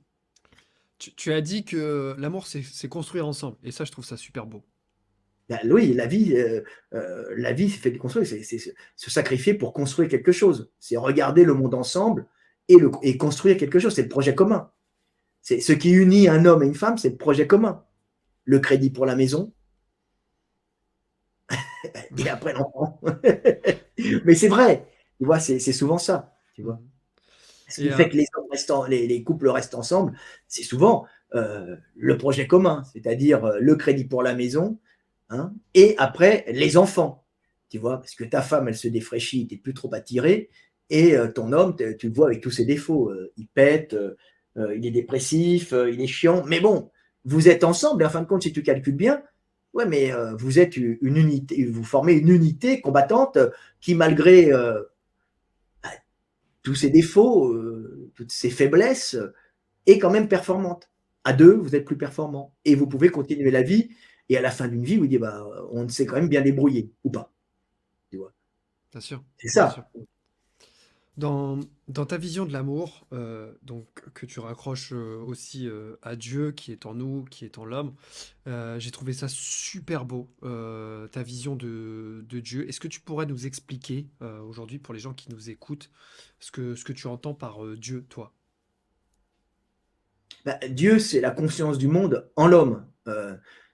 Si tu veux, l'énergie, le Big Bang, le Big Bang génère la matière. La matière va générer des planètes qui vont générer la vie, et un certain moment de cette vie, cette vie va générer, si elle est bien placée sur une planète au bon endroit, avec une bonne température, pas trop près ou pas trop éloigné d'un soleil, hein, avec une bonne taille, la planète, hein, va générer, avec l'atmosphère, va générer à un certain moment une conscience dessus, un être vivant qui va générer une conscience, c'est-à-dire la capacité de dire je suis, j'étais et je serai. Et c'est cette capacité de dire je suis, j'étais et je serai qui est en vérité cette conscience qui n'est pas ta propre conscience, qui est la conscience du monde en l'homme, tu vois. C'est-à-dire que quand tu regardes un ciel étoilé et quand tu dis putain, je suis si petit, je suis si infime dans cette immensité cosmique, je ne suis rien, je suis qu'une merde. Et dit, non, pas du tout. Tu es la conscience de cette immensité. Si tu n'étais pas là, cette immensité n'aurait aucune conscience de son existence. Tu es le petit centre conscient du monde, mais ce petit centre conscient du monde est en tout lieu de l'univers où un homme s'émerveille devant un ciel étoilé. L'homme, c'est le passage obligé, si tu veux, qui mène à la conscience. C'est-à-dire que c'est en l'homme que la conscience, la capacité de dire je suis, j'étais, je serai, avec des notions de temps, s'exprime pour la première fois. Ce qui ne veut pas dire qu'elle ne sera pas un jour mise plus ou moins dans la matière, dans des espèces d'IA, peut-être même un jour purement maintenue énergétiquement, une vibration, je ne sais pas. Mais si tu veux, l'homme, c'est le point oméga du monde, c'est-à-dire c'est l'apparition de la conscience et le réveil de Dieu. C'est-à-dire que c'est à ce moment-là, quand l'homme dit « je suis », que Dieu se réveille. Avant, il est émotion dans les animaux, mais il n'a pas conscience. Il est conscient, si tu veux, de la souffrance ou ce que tu veux, mais il n'a pas cette capacité de l'exprimer. Et c'est par cette capacité de l'exprimer donnée par le Verbe qu'apparaît justement Dieu et la spiritualité. Alors, on va dire oui, c'est du blabla, je n'y ai pas du tout, je vais t'expliquer techniquement, et tu verras, c'est là-dessus que je mérite un prix Nobel, si tu veux, les mecs n'ont pas compris, mais je suis un grand scientifique, alors ça fait rire les mecs, tu vois, mais qui rigolent pas trop longtemps parce que ça fait rire les idiots, si tu veux. Si tu veux, le fait d'être un être spirituel capable de concevoir Dieu, c'est une suite logique de l'évolution humaine et c'est lié à l'homme. D'abord, c'est lié à la bipédie, c'est lié à la sortie d'un singe bipède de forêt en savane. C'est-à-dire, comme nous sommes en savane, nous sommes bipèdes à un certain moment, nous nous dressons, et nous nous retrouvons par des effets, par obligation, nos ancêtres se sont retrouvés des petits singes bipèdes en savane, ce qu'on appelle plus ou moins des australopithèques, tu vois, qui se sont retrouvés en savane. Alors, il y a de fortes chances que les australopithèques aient généré pour la première fois cette conscience divine, de façon très primaire au départ, mais ils l'ont généré. C'est-à-dire que le fait d'être bipède en savane, c'est d'être dans un lieu qui n'est pas la forêt. La forêt, c'est pour qui a vécu, comme moi, forêt équatoriale humide, qui a survécu. Donc, c'est le présent partout. Donc, tu ne peux pas montrer l'horizon, tu as le présent en permanence. C'est un brouhaha d'insectes, d'oiseaux en permanence, et très agréable aussi, tu vois, mais c'est le bruit de la nature en permanence et il n'y a pas d'horizon en forêt. Quand tu te retrouves en savane, tu es dans une grande plaine herbeuse, d'ailleurs très dangereux pour les australopithèques, puisqu'il y a beaucoup de fauves, ils ne peuvent pas se réfugier, il n'y a pas tant d'arbres que ça, donc tu es obligé de faire très attention. Ça oblige ces singes à être encore plus unis et solidaires. Et donc, tu peux indiquer où tu vas et où tu viens avec ton membre supérieur libéré de la locomotion quadrupède, puisque tu es bipède. Donc, tu peux indiquer le futur où tu vas par le pointage et le passé d'où tu viens. En indiquant le futur et le passé, le pointage, tu indiques le temps. Tu mets un son sur un geste où je vais, tu indiques où tu vas, où je vais, donc le futur, je viens, donc le passé, la flèche du temps. Tu enlèves le geste et il te reste dans le langage verbalisé, il te reste des notions de temps. On est le seul animal, avec plus ou moins l'éléphant, mais lui, il l'a gestualisé, des notions de temps dans le langage. Et ça, c'est ce qui fait l'homme. C'est cette capacité par le langage à s'extraire de l'immédiateté, tu vois, de l'ici et maintenant. Tu peux enfin communiquer sur le futur et le passé. Mais attention, les animaux anticipent des actions, pensent à l'avenir et se remémorent le passé. Mais en aucun cas, ils ne l'expriment d'une façon très succincte. Mais ils n'ont pas cette capacité d'expression. Et ce qui fait l'homme, c'est la capacité d'exprimer le temps par d'abord le geste et ensuite par le langage et par des notions de temps qui sont des sons associés à des gestes et ensuite ces sons qui restent dans le langage. Et d'ailleurs, si tu analyses l'air de Broca, il est à gauche, et il est à gauche parce que nous sommes droitiers, espèce droitière pour faciliter les interactions et les accélérer entre nous, ce qui facilite la survie du groupe. Tout le monde est droitier, c'est mieux. Et à ce moment-là, tu indiques les directions avec le bras directeur, le bras droit, donc tu indiques les notions de temps et tu vas développer du côté gauche du langage, du côté gauche, un langage une partie, tu vas développer, tu vas accentuer un peu les zones du langage du côté gauche, puisque ce sont les zones qui indiquent la temporalité. Donc, tu vas commencer à penser à l'avenir, au futur. Donc, tu vas commencer à te latéraliser au niveau de la communication aussi langagière dans l'hémisphère gauche, bras droit, hémisphère gauche, aire de Broca. Le langage, il est sur toute la surface, hein, mais on va dire qu'il y a des zones de localisation qui sont bien sûr liées au fait d'être un animal droitier indicateur spatio-temporel. Donc ça, c'est assez formidable de comprendre que tu peux commencer à plusieurs à organiser des actions futures par la préméditation. Tu vois, tu peux dire très primitivement, tu vas aller là-bas, je vais aller là, toi reste ici, moi je vais là-bas, nous allons chasser un lion qui est là-bas. Donc tu vas commencer à préméditer des actions en groupe, ce que les autres animaux ne font pas. Ils le font instinctivement, ils se suivent, ils ont des réflexes conditionnés ou qu'ils ont acquis par leur éducation ou qui sont programmés en eux, mais en aucun cas ils communiquent sur le futur. Nous, on peut organiser par le langage des actions relativement complexes, on dit un animal historique par là, et on peut aussi parler du passé, donc des choses importantes, pour consolider les connexions neuronales qui correspondent à des actions importantes, donc augmenter notre mémorisation des choses. Donc à ce moment-là, plus tu vas rajouter là-dessus des compressions de données sensorielles et émotionnelles en mots, tu vois, donc c'est le langage humain, c'est propre du langage humain, et à ce moment-là, tu vas avoir une interface sonore qui correspond justement à des émotions et des sensations, donc au monde que tu vois et au monde que tu ressens, et aux émotions que tu as, qui va te permettre de communiquer très rapidement sur les choses, puisqu'au lieu de, quand tu décris un lion, par exemple, quand tu es en savane,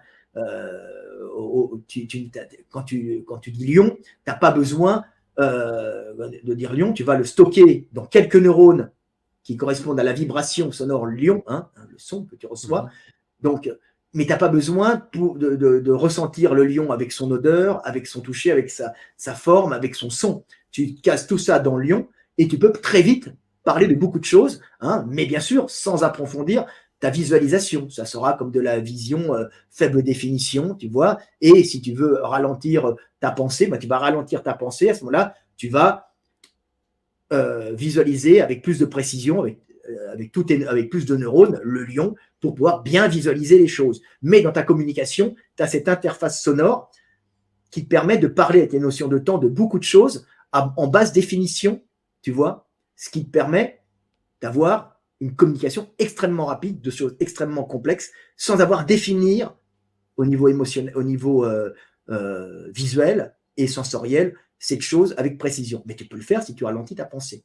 Alors, ça permet à nos petits singes de communiquer extrêmement rapidement cette interface sonore en son, c'est une compression de données sensorielle, de communiquer extrêmement rapidement sur le futur et le passé et d'être capable par le langage de faire visualiser aux autres des choses. Donc, on n'a plus à enseigner par l'exemple, on n'a qu'à enseigner par la parole, tu vois. Mais je peux très bien aussi, si je suis un homme, un vrai, te l'expliquer par le verbe. Donc, ça veut dire que par le langage, je peux instruire 100 personnes en face de moi, tu vois, sans être obligé de leur montrer, tu vois. C'est fabuleux. Et je peux parler de choses qui ne sont pas en face de moi. Donc, c'est fabuleux, ça. Ça te permet, à ce moment-là, de parler à des milliers de personnes, des centaines de personnes, et de faire visualiser à des gens des choses qui ne sont pas ici, de parler du futur, de parler du passé. Et tout ça va enclencher donc, cette capacité de prédation sur le monde, mais aussi la spiritualité. C'est-à-dire que le fait de se projeter spirituellement dans le futur, ou dans le passé, ou dans d'autres lieux, va te donner la capacité de te concevoir en esprit, sans le corps, en d'autres lieux et d'autres temps. Donc, de concevoir l'esprit. La spiritualité naît. Tu te conçois. Et comme quand tu te projettes spirituellement dans le futur, tu es obligé de te projeter à un certain moment par le verbe à la finitude, c'est-à-dire à la mort. L'angoisse de la mort arrive, et cette angoisse de la finitude, c'est ce vertige du fait du non-être, te pousse à comprendre que si je meurs, je disparais. Oui, mais cet esprit que je projette par le verbe dans le futur et le passé, cet esprit peut peut-être rester. L'esprit est aérien, je l'envoie dans les airs, hein, je l'envoie en d'autres lieux, en d'autres temps. Donc tu te dis, cet esprit que je projette par le verbe, ça se trouve, cet esprit reste. Et à ce moment-là, tu conçois l'esprit, tu vois, qui reste après la mort et la décomposition des corps. Et tu conçois par le verbe l'esprit sans le corps, et tu conçois par le verbe la possibilité de conserver cet esprit sans le corps après la mort. Et à ce moment-là naissent les premières croyances, hein, l'esprit des morts, l'esprit des ancêtres, ensuite l'esprit des animaux que tu chasses, l'esprit du soleil, l'esprit de la pluie, l'esprit de tout. Et un jour, tu conçois l'esprit créateur de toutes choses, Dieu, l'esprit du monde, d'abord les dieux, et ensuite Dieu, l'esprit du monde, créateur de toutes choses. Et c'est comme ça que naît la religion et la spiritualité. La spiritualité naît du verbe, et Dieu naît du verbe aussi. C'est dans les religions, au commencement était le verbe, au commencement était la parole. Sans parole, il n'y a pas de spiritualité. Sans verbe, il n'y a pas de spiritualité. Et sans verbe, il n'y a pas de Dieu. C'est-à-dire Dieu rentre en nous à ce moment-là, la notion de Dieu, générée par le Big Bang. Tu vois. C'est merveilleux, tu vois. C'est incroyable. Mais c'est incroyable. C'est-à-dire que nous générons le concept de Dieu et nous comprenons après que nous sommes Dieu quelque part. Un Dieu mortel, mais un Dieu éternel dans tous ceux qui vivent, puisque c'est toujours le même monde qui vit en chacun de nous. Simplement, c'est toujours la même conscience divine du monde, de la globalité de l'univers qui génère la vie et la conscience, qui vit en chacun de nous, mais d'un point de vue spatial et temporel différent selon les individus. C'est-à-dire que la femme qui est en face de toi, bah c'est toi. C'est toi Dieu, c'est pas toi. C'est pas moi Frédéric, Bien si sûr. tu veux. Mais c'est moi Dieu qui est en face de Dieu. Tu veux. C'est Dieu qui s'aime. C'est Dieu qui se reproduit. Tu vois. C'est super intéressant ce que tu dis parce que Mais tu sais, dans la religion hébraïque, on dit que comment ça s'appelle le truc qu'il portait là sur le dos dans le temple, l'arche perdue, que la représentation divine, c'est l'union d'Israël à Dieu, tu vois. En fin de compte, que pour s'unir d'une façon, l'union la plus forte que tu peux avoir à Dieu, c'est l'union que tu as avec ta femme. En réalité, c'est l'union pour continuer la vie. C'est le moment où on fait un pour continuer la vie. c'est super beau ce que tu dis, c'est transcendant parce que tu mets des explications sur des choses que les gens pensent qu'on a sorti comme ça du chapeau. Tu sais, Rien du chapeau. voilà, on a l'impression que, en entendant certains, que les religions, on a sorti ça comme ça, sans raison apparente. Et là, tu es en train de mettre des mots sur l'apparition des religions et je trouve ça incroyable. Personne ne l'a trouvé. Je dis, normalement, j'ai un prix Nobel. Je veux dire, c'est même, si tu veux, les notions de temps et le verbe et tous les progrès linguistiques, c'est ce qui a généré l'explosion du cerveau humain en volume. C'est-à-dire que un gros cerveau qui n'a pas de notion de temps et qui n'a pas de compression de données en mots est inutile parce qu'il consomme trop d'énergie. Le cerveau est un énorme consommateur de sucre. Donc, c'est un organe qui, chez l'homme, consomme énormément d'énergie. Donc, c'est un organe qui, s'il n'avait pas cette capacité de réflexion intense lui permettant d'aller chercher énormément d'énergie pour pouvoir se reproduire et se multiplier, n'aurait aucun intérêt. Et pour ça, il faut avoir des notions de temps. Donc, l'avantage d'un cerveau, de notre gros cerveau, c'est qu'il nous permet, même s'il consomme énormément, d'aller chercher encore plus d'énergie. Tu vois. Donc, c'est fantastique de comprendre ça.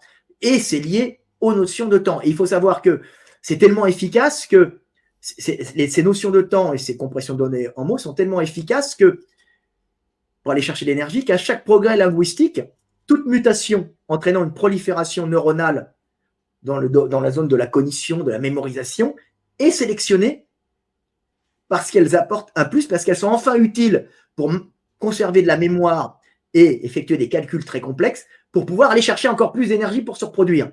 Donc à ce moment-là, le cerveau humain va exploser en volume.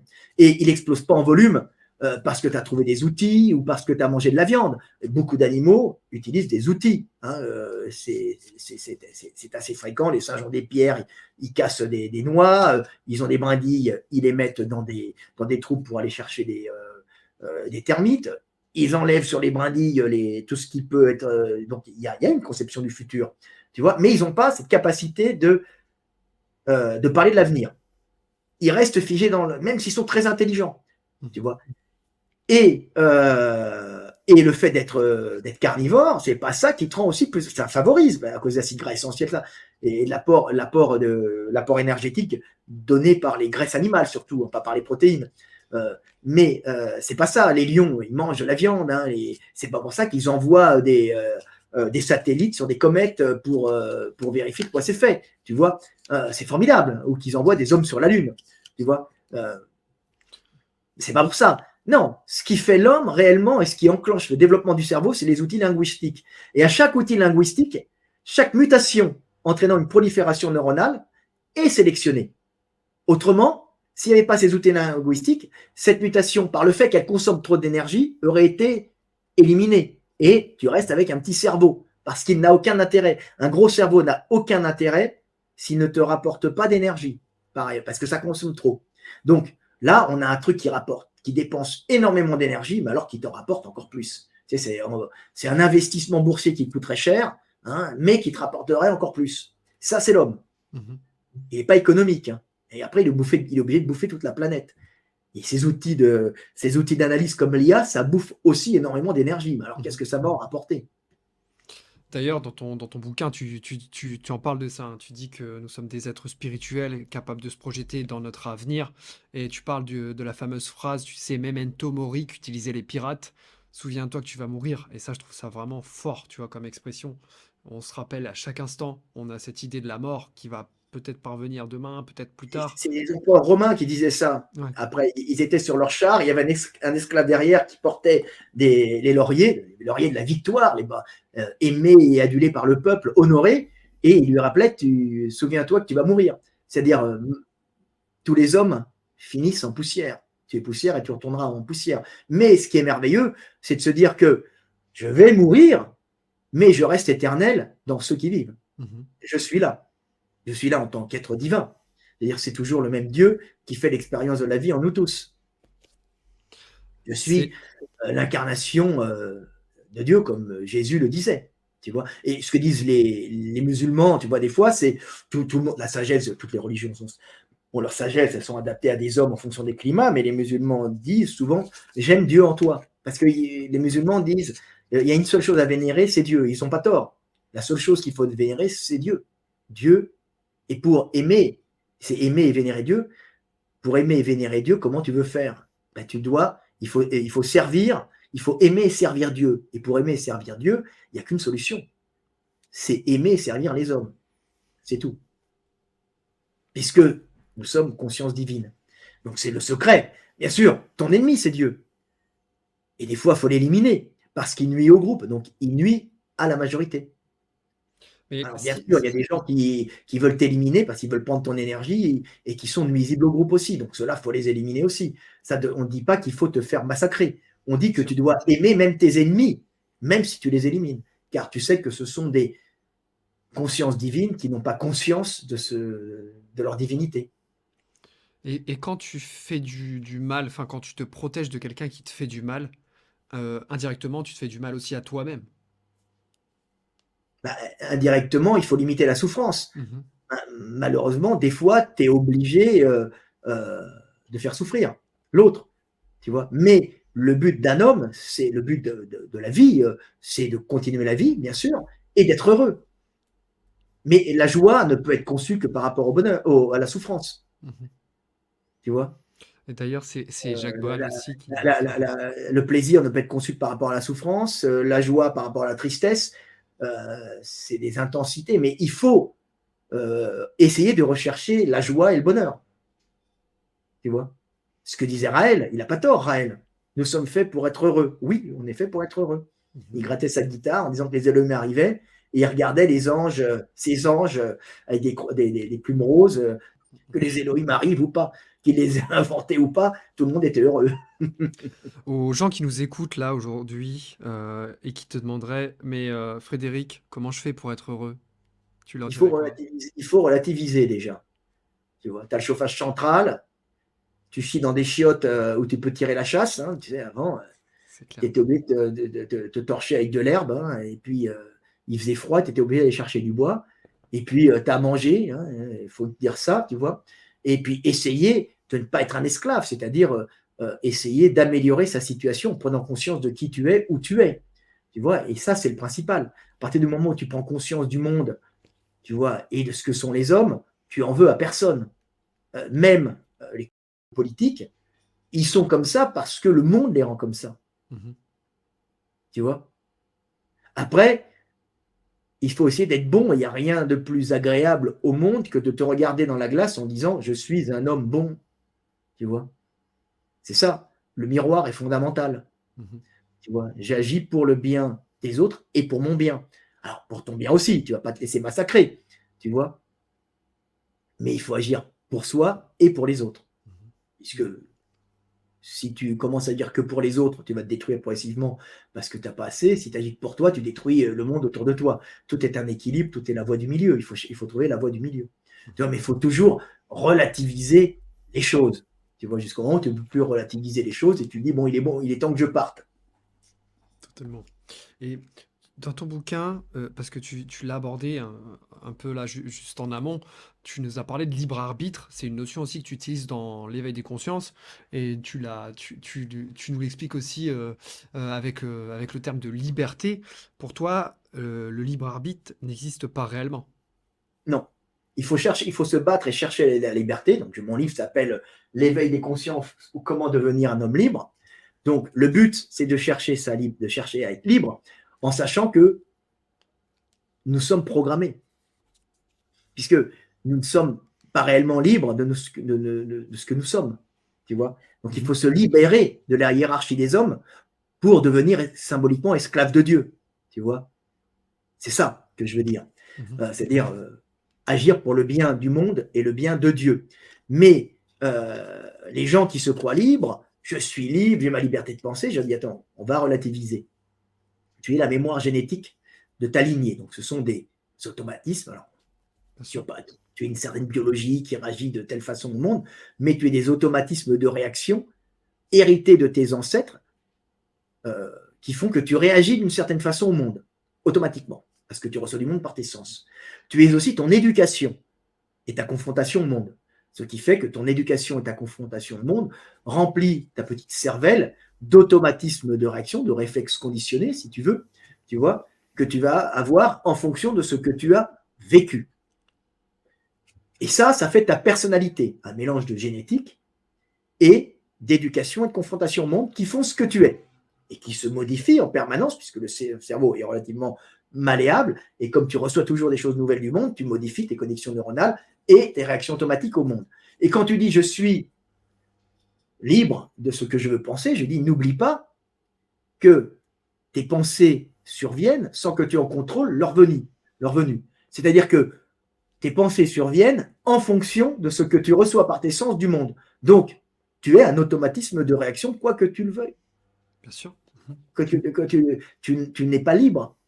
Mais le savoir te permet déjà et le savoir et comprendre ton animalité et tes programmations, te permet déjà de maîtriser ton animalité et tes programmations pour devenir, en quelque sorte, un homme libre de maîtriser cela. Mais cette capacité de maîtriser tes programmations génétiques est aussi une programmation venue de ta conscience du monde que tu viens d'avoir grâce à l'éveil des consciences, qui est une programmation en vérité. Mais une programmation libérante, d'une certaine te libérant de ton animalité. Mais tu restes quand même une programmation. Tu parlais d'IA justement tout à l'heure. Est-ce que dans un monde où l'IA serait surdéveloppée, est-ce qu'on pourrait arriver à une sorte de Minority Report? Je sais pas si tu l'as vu le film avec Tom Cruise, où en fait on arrivera à prédire les comportements futurs des personnes? Ben, on arrive déjà à prédire les comportements futurs des personnes, puisque en analysant les réseaux sociaux par des IA, qui font des calculs très très impressionnants, ils arrivent à voir dans la modification, par exemple, des termes agressifs des gens sur leurs réseaux sociaux, leur état hormonal, tu vois, C'est vrai, carrément. ou leur état psychique. C'est-à-dire, ils voient par exemple que tous les 27 jours, Samantha va vouloir s'acheter des habits et du rouge à lèvres. et il va se dire « Ah, elle a une variation hormonale », et à ce moment-là, l'IA qui est derrière va envoyer automatiquement des pubs sur son Facebook ou sur ses réseaux sociaux de rouge à lèvres, de petites culottes sexy et de parfums. Et pareil, l'IA peut voir en fonction de tes recherches, des mots que tu emploies, agressifs plus ou moins, que tu vas être sensible à tel type d'achat ou tel type d'achat ou tel type de communication, tu vois. Si tu commences à dire que tu es dépressif, que tu en as marre, que ton travail ça va pas, ils vont voir dépression, travail, recherche, tu vois. Elle va accumuler tout ça d'une façon bébête, hein, mais c'est des milliers de calculs, et elle va t'envoyer des pubs comment ça s'appelle, développement personnel ou des pubs pour t'orienter vers des formations payantes. C'est Ah oui, dingue. il y a du business derrière. C'est horrible. C'est hallucinant. Et est-ce qu'on arrivera à une société où finalement le crime sera évitable grâce justement à cette prédiction potentielle? Non, non, parce que il y a toujours des organismes qui pètent un câble, si tu veux. L'imperfection d'un système fait partie de la perfection. Donc, tu as toujours des imperfections, un peu comme des mutations dans le système génétique, qui sont en vérité des portes de sortie. C'est vrai que si tu as la progéria, si tu as une mutation qui génère chez toi la progéria, c'est une mutation qui est tout de suite éliminée parce que le gamin ne se reproduit pas et il y en a 1 sur 1 million. Donc ça ne se conserve pas. Mais tu peux avoir quelques imperfections du moment qui seront plus tard les perfections de l'avenir. Tu vois, c'est-à-dire les perfections, les adaptations au milieu de l'avenir. Donc les systèmes sont faits pour ne pas être parfaits. Parce que le monde est en mouvement. Donc, la perfection, ça ne plaît pas. Si tu veux, il faut toujours avoir une imperfection quelque part, parce que la perfection, c'est la voie de sortie en cas de changement de milieu. Tu vois, alors il y a imperfection. C'est sûr que si d'un seul coup, il te manque 2 jambes, ça ne sera pas forcément, conservé, tu vois. Mais les dernières études qu'on m'avait envoyées, là, parce que même sur l'hyperactivité, ça se serait conservé chez les humains et ça aurait permis, par exemple, dans certaines sociétés de fonctionner parce que ça permet aux individus de ne pas se focaliser sur une seule tâche. Tu vois, quand ils trouvent, par exemple, de la nourriture près d'un arbre, le fait de se lasser très vite permet d'aller à la conquête d'autres territoires caloriques. Donc, ça serait conservé justement par le fait d'être pas capable de rester au même endroit, qui permet en vérité, par cette instabilité, d'aller ailleurs chercher la nourriture. Tu sais, on dit, comment ça s'appelle, le trouble de l'hyperactivité, quoi. Trouble de déficit de l'attention. Voilà, le trouble de déficit de l'attention est en vérité un trouble qui permet d'avoir par une attention, qui est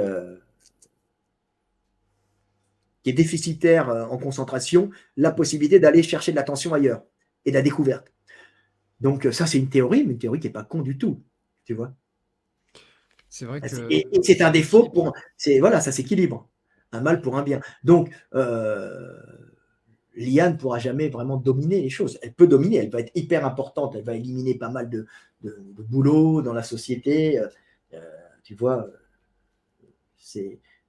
Mais elle va aussi faciliter la vie des hommes. Mais elle va aussi permettre à des hommes de faire des prédations très importantes sur des groupes humains. Tu vois, ça va être une lutte. Chacun utilisera l'IA pour maîtriser le monde. Ça te fait peur, toi, l'IA? Non, c'est comme la photographie, ça fait peur, non. Ça n'a jamais fait disparaître la peinture. Ça l'a limité, mais bon. Non, après, je vois, par exemple, ils sont en train de faire des animations par IA, c'est formidable. Mais j'écoutais des émissions sur ChatGPT et sur toutes ces IA formidables. Et tu as des gars qui créent des images. Ça, c'est sympa. Mais tu vois que pour les doigts, les mecs, il n'y a pas assez de données pour les doigts. C'est pas bon. Et puis, tu t'aperçois que toutes les IA ne se valent pas. Qu'il y en a, bon, c'est sympa, mais bon, là, le muscle biceps, il est mal mis parce que. Alors, l'IA, pour qu'elle fonctionne bien, il faut savoir lui parler. Et pour savoir lui parler, il faut déjà que toi, tu sois capable de bien visualiser quelque chose et d'être capable de bien employer des termes qui sont comprises par l'IA. Donc, l'IA va remplacer l'homme, mais il faut qu'elle ait en face un homme capable de bien parler à l'IA, de bien lui exprimer ce qu'il veut. Et pour ça, Il faut que l'homme soit capable de bien visualiser ce qu'il veut et de bien être capable de modifier ce qui est visualisé par l'IA. Tu vois? Donc, c'est une complémentarité. Il faut que d'abord l'homme, c'est-à-dire qu'une IA qui va réaliser une image formidable est une IA qui est réalisée par un homme capable déjà de visualiser, donc un artiste quelque part. Même si cet artiste n'était pas capable de faire la jonction bras-main, comme la plupart des artistes sont, s'il est capable de faire la jonction bras-main, plutôt cerveau-main, s'il est capable de faire la jonction cerveau-langue, donc la langue sera un peu son pinceau quelque part, bah, il pourra générer des images fabuleuses issues de sa cervelle, que l'IA interprétera. L'IA, elle n'invente rien. L'IA, elle est capable d'aller chercher des données en quantité industrielle et de traiter énormément de données. Tu vois, c'est ça. C'est ça l'avantage de l'IA. C'est vraiment un enjeu d'avenir incroyable, je pense qu'on n'ose Tu l'as en vraiment pas. médecine, quand tu passes, tu mets toutes les images médicales et tu vois, tu mets bah, ça, c'est telle problématique de hanche, telle problématique de hanche. Et puis l'IA, elle te montre des images de l'imagerie médicale de hanche que tu fais sur un mec qui vient d'avoir un accident. Tu n'as même pas besoin de regarder et elle t'analyse tout ce qu'il a eu en fonction déjà de toutes les pathologies traitées pour te dire il a une fracture à tel endroit, de tel endroit, qui demande tel traitement. Bien sûr, derrière, tu as un mec qui doit regarder. Parce qu'il y a tout le temps possibilité aussi qu'il y ait une erreur, que l'individu, en fin de compte, ça soit pas si grave. Il y a toujours des bugs qui peuvent arriver. Donc, il ne faut jamais enlever l'humain. Mais tu t'aperçois que pour les diagnostics, c'est fabuleux. Tu vois, Complètement.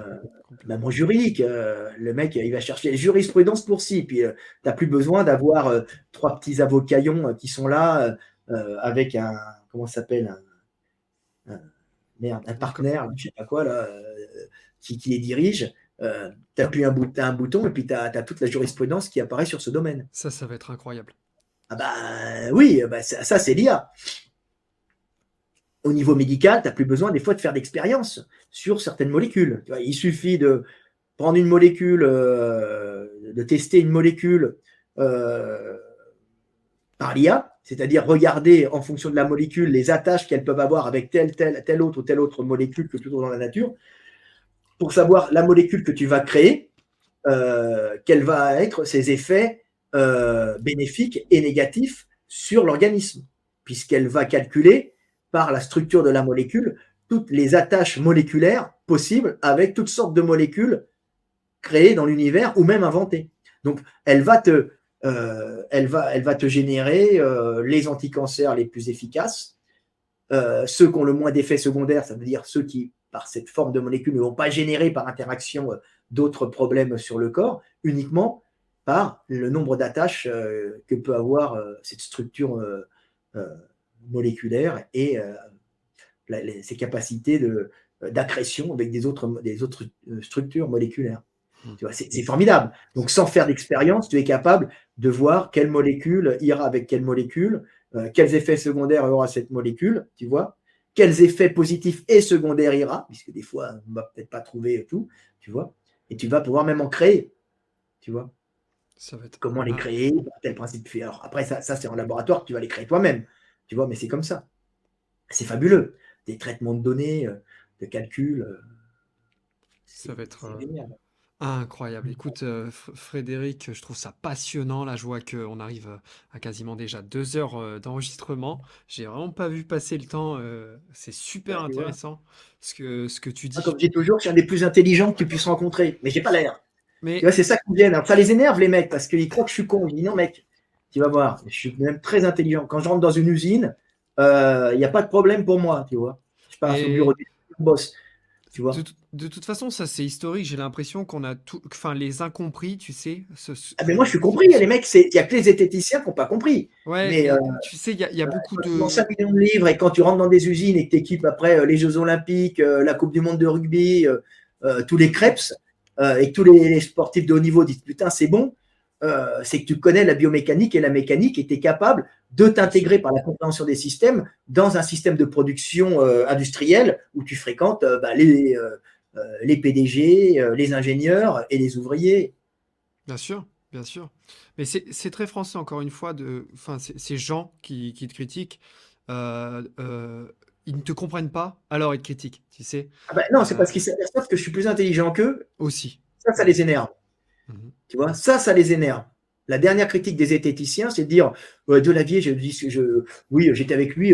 Bon, il m'a touché quand même. Alors, j'ai rien, en fin de compte, il est pas méchant, j'ai rien contre lui, mais il est dans la croyance. Il dit, mais dans quelle croyance je suis?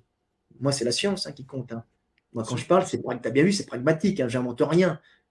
Quand je t'explique le développement de l'homme, je peux t'expliquer le développement de l'homme. Tu Bien vois, sûr. Mais acheter les bouquins de physiquement Frédéric Delavier. et physiquement, biologiquement. Je veux dire, y a rien de, il n'y a pas d'Anunnakis il n'y a pas d'extraterrestres qui viennent te sauver. C'est Dieu qui te sauve, donc c'est toi qui vas te sauver toi-même. Tu vois? Les gars, est-ce que ça, sincèrement, est-ce que ça, c'est pas de la science? Enfin, achetez les bouquins de Frédéric Delavier et vous verrez que c'est une approche scientifique, pragmatique. Il n'y a Bah, rien de toujours. concret. Je te dis aussi, mon collègue, c'est tout sauf un con. Bien sûr. C'est pour ça que je bosse avec lui. Mhm, Tu vois? mhm. Donc, voilà, non, après les mecs, ils t'en veulent pour ça, oui, bon. Oui, après ils m'en veulent, je suis sexiste. Oui, alors ce qu'on n'aime pas, c'est oui, mais bon, bien sûr, oui, mais c'est tweet, ce qu'il dit sur Twitter. Je dis, mais j'ai pas Twitter. Je dis, maintenant, vous inventez encore. Ouais, C'est bien des sûr. fous, les mecs. C'est tout simplement, c'est parce que ils ont voulu me débunker, parce qu'ils ont cru, par mon physique, que j'étais un bourrin. Alors, je suis pas du tout un bourrin. Il se trouve que je fais du sport, de la muscu. Bah, c'est bien, c'est un passe-temps comme un autre, ça te permet de comprendre là. Et puis, c'est un très bon gagne-pain, tu vois, Mhm. aussi. Ce qui permet d'étudier le corps humain et de vendre beaucoup, ce qui permet d'avoir beaucoup d'argent et beaucoup de temps libre. Ce qui est bien, ce qui te permet de beaucoup réfléchir, tu vois, et de beaucoup t'instruire, avec plaisir. Tu vois, je ne Absolument. souffre pas.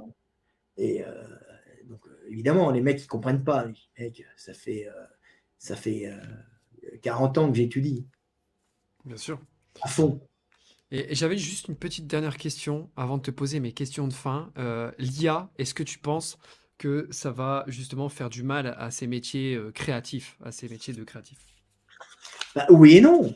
Euh, un mec qui sait bien manier les IA, c'est-à-dire qui sait bien lui parler, va pouvoir faire quelque chose. Mais les gens, le problème de la plupart des gens, c'est que ce pas des gens qui sont capables de visualiser. Mhm. Si tu es incapable de bien visualiser, ton IA, on va dire, je ne parle pas des IA qui écrivent des textes, je parle des IA graphiques. Si tu es incapable de bien visualiser dans ta tête quelque chose et de bien parler de ce que tu veux visualiser, ton IA, elle va faire du caca. Tu vois? Ça va être de la merde. Mais si tu as une capacité de visualisation et cette capacité à l'exprimer, ben, tu vas être bon. Et ton IA, il faut la corriger en plus. Alors oui, peux-tu me changer la main à cet endroit-là, me tourner la main légèrement à droite parce que tu as fait je pense que tu n'as pas mis le muscle biceps au bon endroit. Tu vois, c'est des trucs comme ça. Tu as mis 6 doigts, attention. Les ongles, je voudrais qu'ils soient mieux faits avec des nervures de tel type, tu vois. Rajoute une veine sur l'épaule comme la saphène externe qui pourrait apparaître. Elle va chercher, tu vois, elle va chercher sa veine externe, tout ça. Elle va aller dans son stock de données, comment sur, mais monstrueux, si tu veux. Mais il faut lui parler comme un enfant. Mhm. Elle va rien créer, elle. Elle Bien y sûr. a, c'est pas une conscience, c'est une copie de conscience. Et même si tu en fais une conscience humaine, y a pas c'est juste un fantôme de conscience. Elle sera pas consciente. Elle pourrait être la copie parfaite, sera pas consciente. Celui qui est conscient, c'est toi. Mm. Tu vois, c'est ça. Donc c'est toujours important et intéressant de comprendre ça.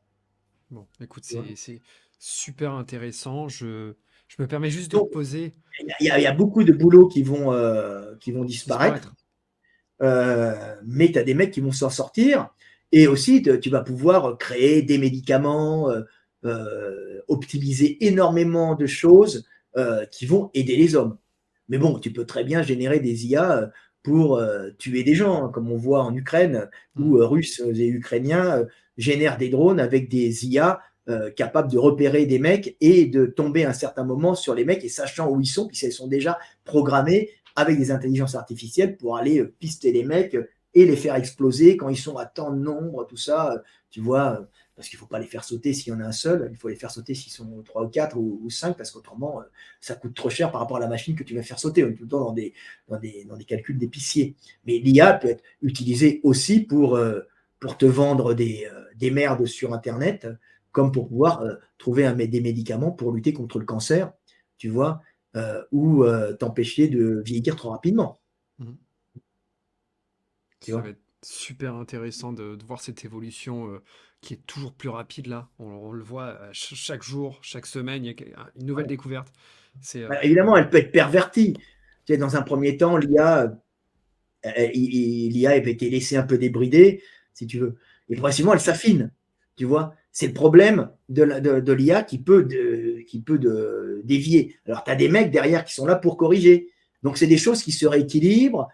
Les IA, surtout les IA qu'on fait pour écrire des textes, tu vois, c'est valable pour les entreprises qui veulent présenter un produit, tout ça, ou quand tu veux parler de quelque chose, tu t'aperçois que l'IA, en fonction qu'elle soit chinoise, américaine ou française, ou, tu vois, elles ne vont pas générer forcément les mêmes sorties ou la même façon de penser. Parce qu'en fin de compte, elles vont prendre la pensée générale par statistique la plus rencontrée en Amérique, en Chine ou ailleurs. Tu vois. Mais je crois que la société qui a développé ChatGPT, OpenAI, je crois, elle a eu ce problème justement quand ils ont commencé à développer ChatGPT. À un moment donné, c'est parti un peu en cacahuète par Ah oui. rapport à ça.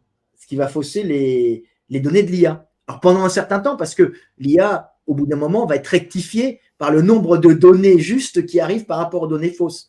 Parce que si ça s'avère que c'est faux, l'IA progressivement va la corriger. Mais si d'un seul coup, tu as un apport de données fausses sur un sujet qui n'est pas tellement traité, l'IA va être un peu perdue, tu vois, avant de se rééquilibrer. Tu vois, c'est l'IA. Tu sais, elle agit statistiquement.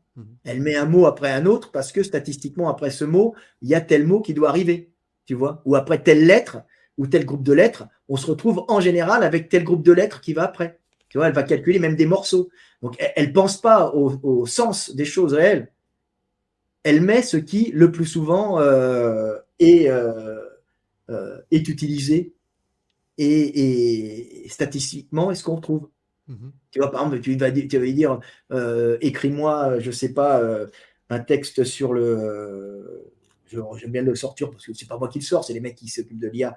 Je ne sais pas, un texte sur la musculation, le développement des biceps à la façon de Proust. Bah, elle va te faire des longues phrases parce qu'elle va calculer, ce sont des phrases de tant de lettres, tu vois, donc elle va prendre un nombre de mots en faisant arriver le plus souvent tel ou tel mot que l'on retrouve dans Proust, mais qui correspondrait aussi à la musculation. Tu vois, mais C'est c'est pas de incroyable. l'intelligence, c'est du statistique. Tu vois, Mais c'est complètement, c'est hallucinant. le mec avait dit justement, il avait dit pour ses élèves, faites-moi la. Moi, j'aime bien le sortir, celle-là. Il m'avait fait rire, le mec. C'est un Français, il a un nom russe. Faites-moi, il avait demandé à l'IA, sortez-moi à l'IA un texte, La naissance du temps perdu de Proust, tu sais, le début de la naissance du temps perdu de Proust, mais qui aurait été dite, non pas par Proust, tu vois le sens, mais par un jeune, par un jeune. Alors, elle commence en disant yo, yo, Oh là là. et elle prend le langage des jeunes pour décrire, ce qui est exprimé dans la naissance du temps perdu. Et les jeunes disent, mais on dit plus yo. Alors, elle est obligée de corriger parce qu'elle avait fait une erreur. C'était les jeunes d'il y a 30 ans, elle avait été mal programmée, sûrement. Tu vois, elle avait dû être. Non, mais c'est comique, quoi, tu vois. Donc, il faut à chaque fois qu'elle se rectifie, tu vois. Ah, c'est dingue, c'est vrai que j'avais essayé avec ChatGPT, qu'elle me parle, tu sais, comme Jules César m'aurait parlé à l'époque. Et c'est incroyable, elle se met vraiment à la place de Jules César, c'est un truc de ouf. Elle prend le langage assez limité en adjectifs des Romains, tu vois, qui est quand même un langage très intéressant, mais qui est plutôt imagé, tu vois, qui va compenser le manque de vocabulaire que l'on trouve en latin, puisque plus une société évolue, plus elle a de vocabulaire, hein. Plus elle est ancienne, moins elle en a, mais plus elle a euh, euh, plus elle est imagée, donc elle va jouer avec des images, tu vois, avec des descriptions imagées pour compenser l'absence de vocabulaire, tu vois. Pour dire, je sais pas, rose fuchsia, je sais pas, tu sais, c'est dans l'Iliade et l'Odyssée, on dit l'aurore au doigt de rose, tu vois, au doigt de rose, tu vois, c'est parce qu'on n'a pas toutes les nuances de rose qui ont été codifiées en adjectifs, en mots, en mots. Donc, plus tu rentres dans les langages primitifs, plus tu es imagé, plus tu es en image, et en métaphore et en parabole, tu vois. Parce que tu manques de vocabulaire, donc tu compenses. Tu vois, tu compenses. C'est très C'est, intéressant. Donc, c'est, elle va compenser justement l'absence de vocabulaire pour parler comme Jules César, mais utiliser ses capacités de métaphore et de parabole que l'on rencontre dans Effectivement. les langages antiques. C'est vraiment fascinant. Bah, écoute, Frédéric, je vois que on est à 2h15. Je vais te poser mes petites questions de fin. Je voudrais savoir si tu as eu un modèle ou quelqu'un qui t'a inspiré dans ton parcours. Alors, en général, je suis fan de rien, mais il y a Ouais. des mecs que j'ai, il y a des mecs, il y a des individus que j'ai trouvé exemplaires. Oh, tu sais, moi, je reste sur les bases. Dans ma jeunesse, j'aimais beaucoup Léonard de Vinci. Euh, Parce que c'était quelqu'un qui s'intéressait à tout, qui était éclectique et qui était très Ça visuel et se avec ressent beaucoup dans tes d'humour. dessins. Ouais, beaucoup d'humour, oui, beaucoup, oui, oui, oui, j'ai repris la technique de Léonard de Vinci, des hachures parallèles et de la façon de bâtir par l'intérieur. Après, j'ai eu des très bons instructeurs aux Beaux-Arts. Euh, J'aime bien l'esprit de sacrifice de Jésus, mais bon, pas trop parce que j'ai envie de vivre quand même. Euh, donc ça va, si tu veux. Je suis pas encore prêt à me sacrifier. Non, je me sacrifie. Je suis prêt à combattre pour le monde, mais le sacrifice, on ne fait pas encore. Il y a encore du temps. Tu vois. J'aime beaucoup Mohamed pour son travail qu'il a fait et sa capacité à vivre une vie d'homme épanoui quand même dans le combat, tu vois, et à cette capacité dans un monde extrêmement dur à unifier des gens qui étaient très barbares et très brutaux, tu vois, derrière une religion. On croit ou pas à ce qu'il a dit, son travail de l'époque, hein, je ne parle pas de l'islam de ce qu'elle est devenue, mais l'islam de ce qu'elle était à son époque, était quelque chose d'unificateur et de formidable. Donc, et en plus, ça vraiment, c'était un homme qui était vraiment bon. Euh, Bien sûr, ce que tu vois maintenant, ça n'a rien à voir. Hein. Mhm. Autrement, j'aime beaucoup Tolstoï pour la profondeur et ce qu'il véhicule dans son analyse du monde et sa compréhension du monde et ce qu'il a vécu sur le pardon, un peu comme le Christ aussi, c'est magnifique. Tolstoï est bien, bien Lao Tse, Confucius, tu vois, il y a plein de mecs qui sont excellents hein, à lire. J'aime bien, euh, il y en a beaucoup. Marc Aurèle est très intéressant aussi. Tu vois, Mhm. il paraissait un peu sinistre au début, mais après, c'est très intéressant de voir parce qu'il a une conception un peu du monde et de Dieu qui est assez proche de la mienne, tu vois. Euh, il parle de l'esprit. Hein. Tous les dieux, tout ça, c'est symbolique, hein, les dieux pour lui. Hein. Donc, il a une grande conscience du devoir. Et c'est très rare d'avoir un fils de riche qui devient un homme très conscient du devoir qu'il a accompli et qui est un homme bon, même s'il a fait des trucs durs hein, quand même. Mhm. Hein, c'est un empereur romain. Hein. Puis son fils, c'est pas une réussite non plus. Mais lui, son règne, il a fait ce qu'il pouvait avec une grande sagesse, tu vois. Donc ça, c'est des mecs qui m'ont vraiment marqué, tu vois. Euh, et toi, Frédéric, est-ce que tu aurais un livre ou un film ou une série à me conseiller? Moi, j'ai bien aimé Fight Club. Ah ouais, génial, ouais. Sur la pluripersonnalité, tu vois, j'ai bien aimé Fight Club. J'ai bien aimé Scarface sur la montée sociale, c'est un Mhm. fou, d'un dingue, qui veut une revanche sur la vie parce qu'il était pauvre, qui explose à la fin parce il n'arrive même plus à se contrôler. Et la seule fois où il fait vraiment le bien, ça lui coûte la vie. Mhm. C'est affreux, tu vois. Et Carlito Way, encore, hein, avec Al Pacino, c'est bien aussi, ça montre que le passé te poursuit toujours, tu vois. Il faut faire très attention. Euh, c'est excellent. Il y a une série que j'ai vue là récemment, Kubra, turc, c'est pas mal. Ah, Ça je connais parle pas. justement de l'IA et la fin est extrêmement bien. Ça montre le pouvoir que peut avoir l'IA à un certain Mhm. moment. Mais ce pouvoir de l'IA est quelque part un pouvoir divin, tu vois, puisque l'IA, en fin de compte, c'est une conception humaine et elle ne répond qu'à des désirs humains, tu vois. Et elle génère et elle répond à la volonté, en fin de compte, des hommes, qui est quelque part la volonté de Dieu, tu vois. Ah, je regarderai. Puisque on couvrira, c'est un peu long à venir, mais c'est extrêmement intelligent la façon dont ça a été amené. C'est une des séries les plus intelligentes de Netflix que j'ai vues. Voilà. Mhm. Voilà. Autrement, euh, il y a, comment ça s'appelle, avec Mister Manhattan, le film fantastique avec des super-héros qui ont des problèmes psychologiques. C'est excellent.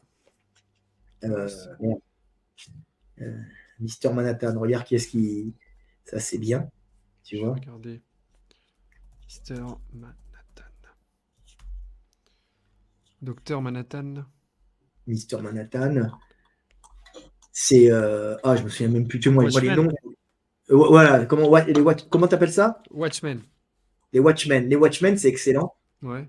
C'est sur Et Prime t'as Video, je crois. les Night Watch aussi. C'est un film russe qui est excellent sur le bien et le mal. Ok, Pareil, Night Watch. Night Watch aussi. Et les Watchmen et Night Watch. C'est excellent. Bon, écoute, je vais. Excellent. Et ce sont des films excellents sur les hommes, sur l'amour, sur les femmes, sur les relations. Night Watch, c'est sur le bien et le mal. Qu'est-ce que le bien, qu'est-ce que le mal? C'est vraiment. Et sur l'équilibre des forces. C'est toujours très bien. Donc, c'est des films qui sont vraiment bons. Je les noterai dans Autrement, la des description. films dans le style Il était une fois dans l'Ouest, hein, qui n'ont pas Ah vieilli. ouais. Ah, les Et Sergio Il Leone. était une fois dans l'Ouest, c'est génial comme film. Tu vois? Ah, c'est magnifique. Moi, je l'ai regardé C'est quand magnifique. j'étais petit. C'est sur les hommes. Sur les hommes, sur le pouvoir, sur l'amour. Euh, c'est vraiment un beau film. Tu vois? Totalement. J'adore ce film. Bah écoute, Frédéric, franchement, je te remercie pour cette discussion qui était vraiment passionnante.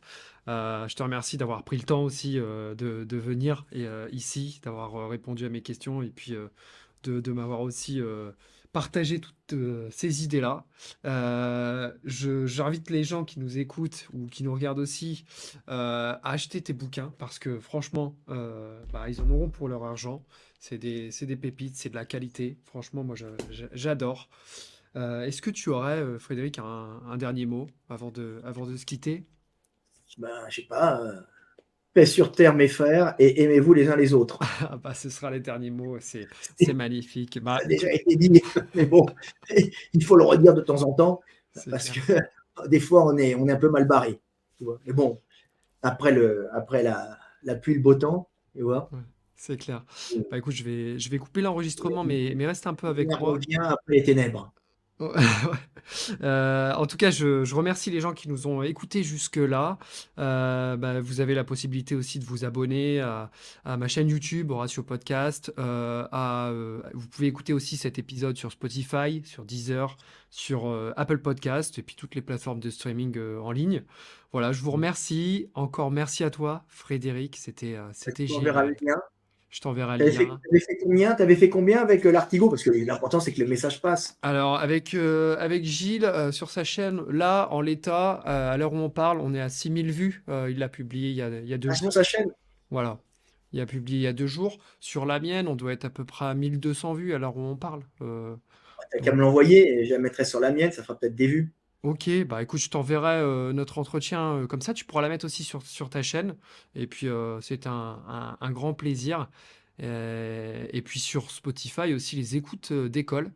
J'ai été impressionné par rapport à ça. C'est vrai qu'on n'a pas le même suivi que sur YouTube, mais ça décolle, c'est Bien, super. Spotify, je connais pas trop. Alors, si tu veux, Spotify, à la base, c'est une plateforme pour écouter de la musique en streaming.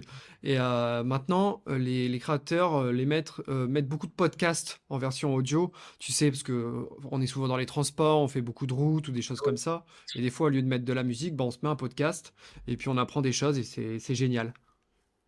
Donc C'est ce voilà. que je fais moi, quand je roule, je mets tout le temps des trucs Ouais, intéressants. ouais, Ça ouais. me permet d'apprendre des trucs.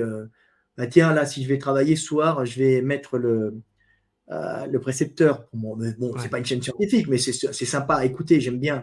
Ah, j'adore Tu le vois. précepteur.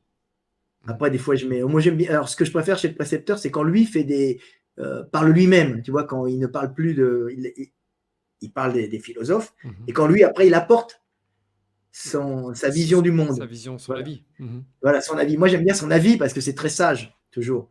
Tu vois. Il a une diction Il est vraiment cool, en plus, il est incroyable, ouais. gentil. Il a Il est l'air gentil. très gentil. Il a l'air très gentil. Oui, c'est quelqu'un de bien, tu vois, Ouais, derrière, ouais. Philorama, là. Ben justement, mais moi je voudrais trop ce bouquin, mais je vois que je peux plus me le procurer. Pourquoi? Donc, Bah, tu peux commander chez lui, Philorama. ben, j'ai essayé là sur internet, mais en fait je peux plus. Je suis passé sur Ulule, je crois, c'est ça, récemment. Alors moi Non, mais j'ai j'ai vu qu'il vend, il en a en stock, il en a encore. en stock? Ah bah écoute, Ah oui, tu vas sur sa chaîne, je crois qu'il en vend, lui. je je vais regarder. En tout cas, Charles, le précepteur que j'admire, si un jour j'ai la chance de pouvoir t'avoir sur le podcast, ce sera avec grand plaisir, même si je suis Il demande. Ouais, je vais lui demander, même si je suis une petite chaîne qui commence, ce serait vraiment un honneur. Mais ouais, je vais aussi lui envoyer un petit message là pour son bouquin. J'adorerais l'avoir, vraiment, vraiment. Bah écoute, merci Fred. Franchement, Ok, ça fait un grand plaisir. Et puis à très bientôt. Et merci à tous de nous avoir écoutés. ok. Salut à Salut, tous. salut à tous.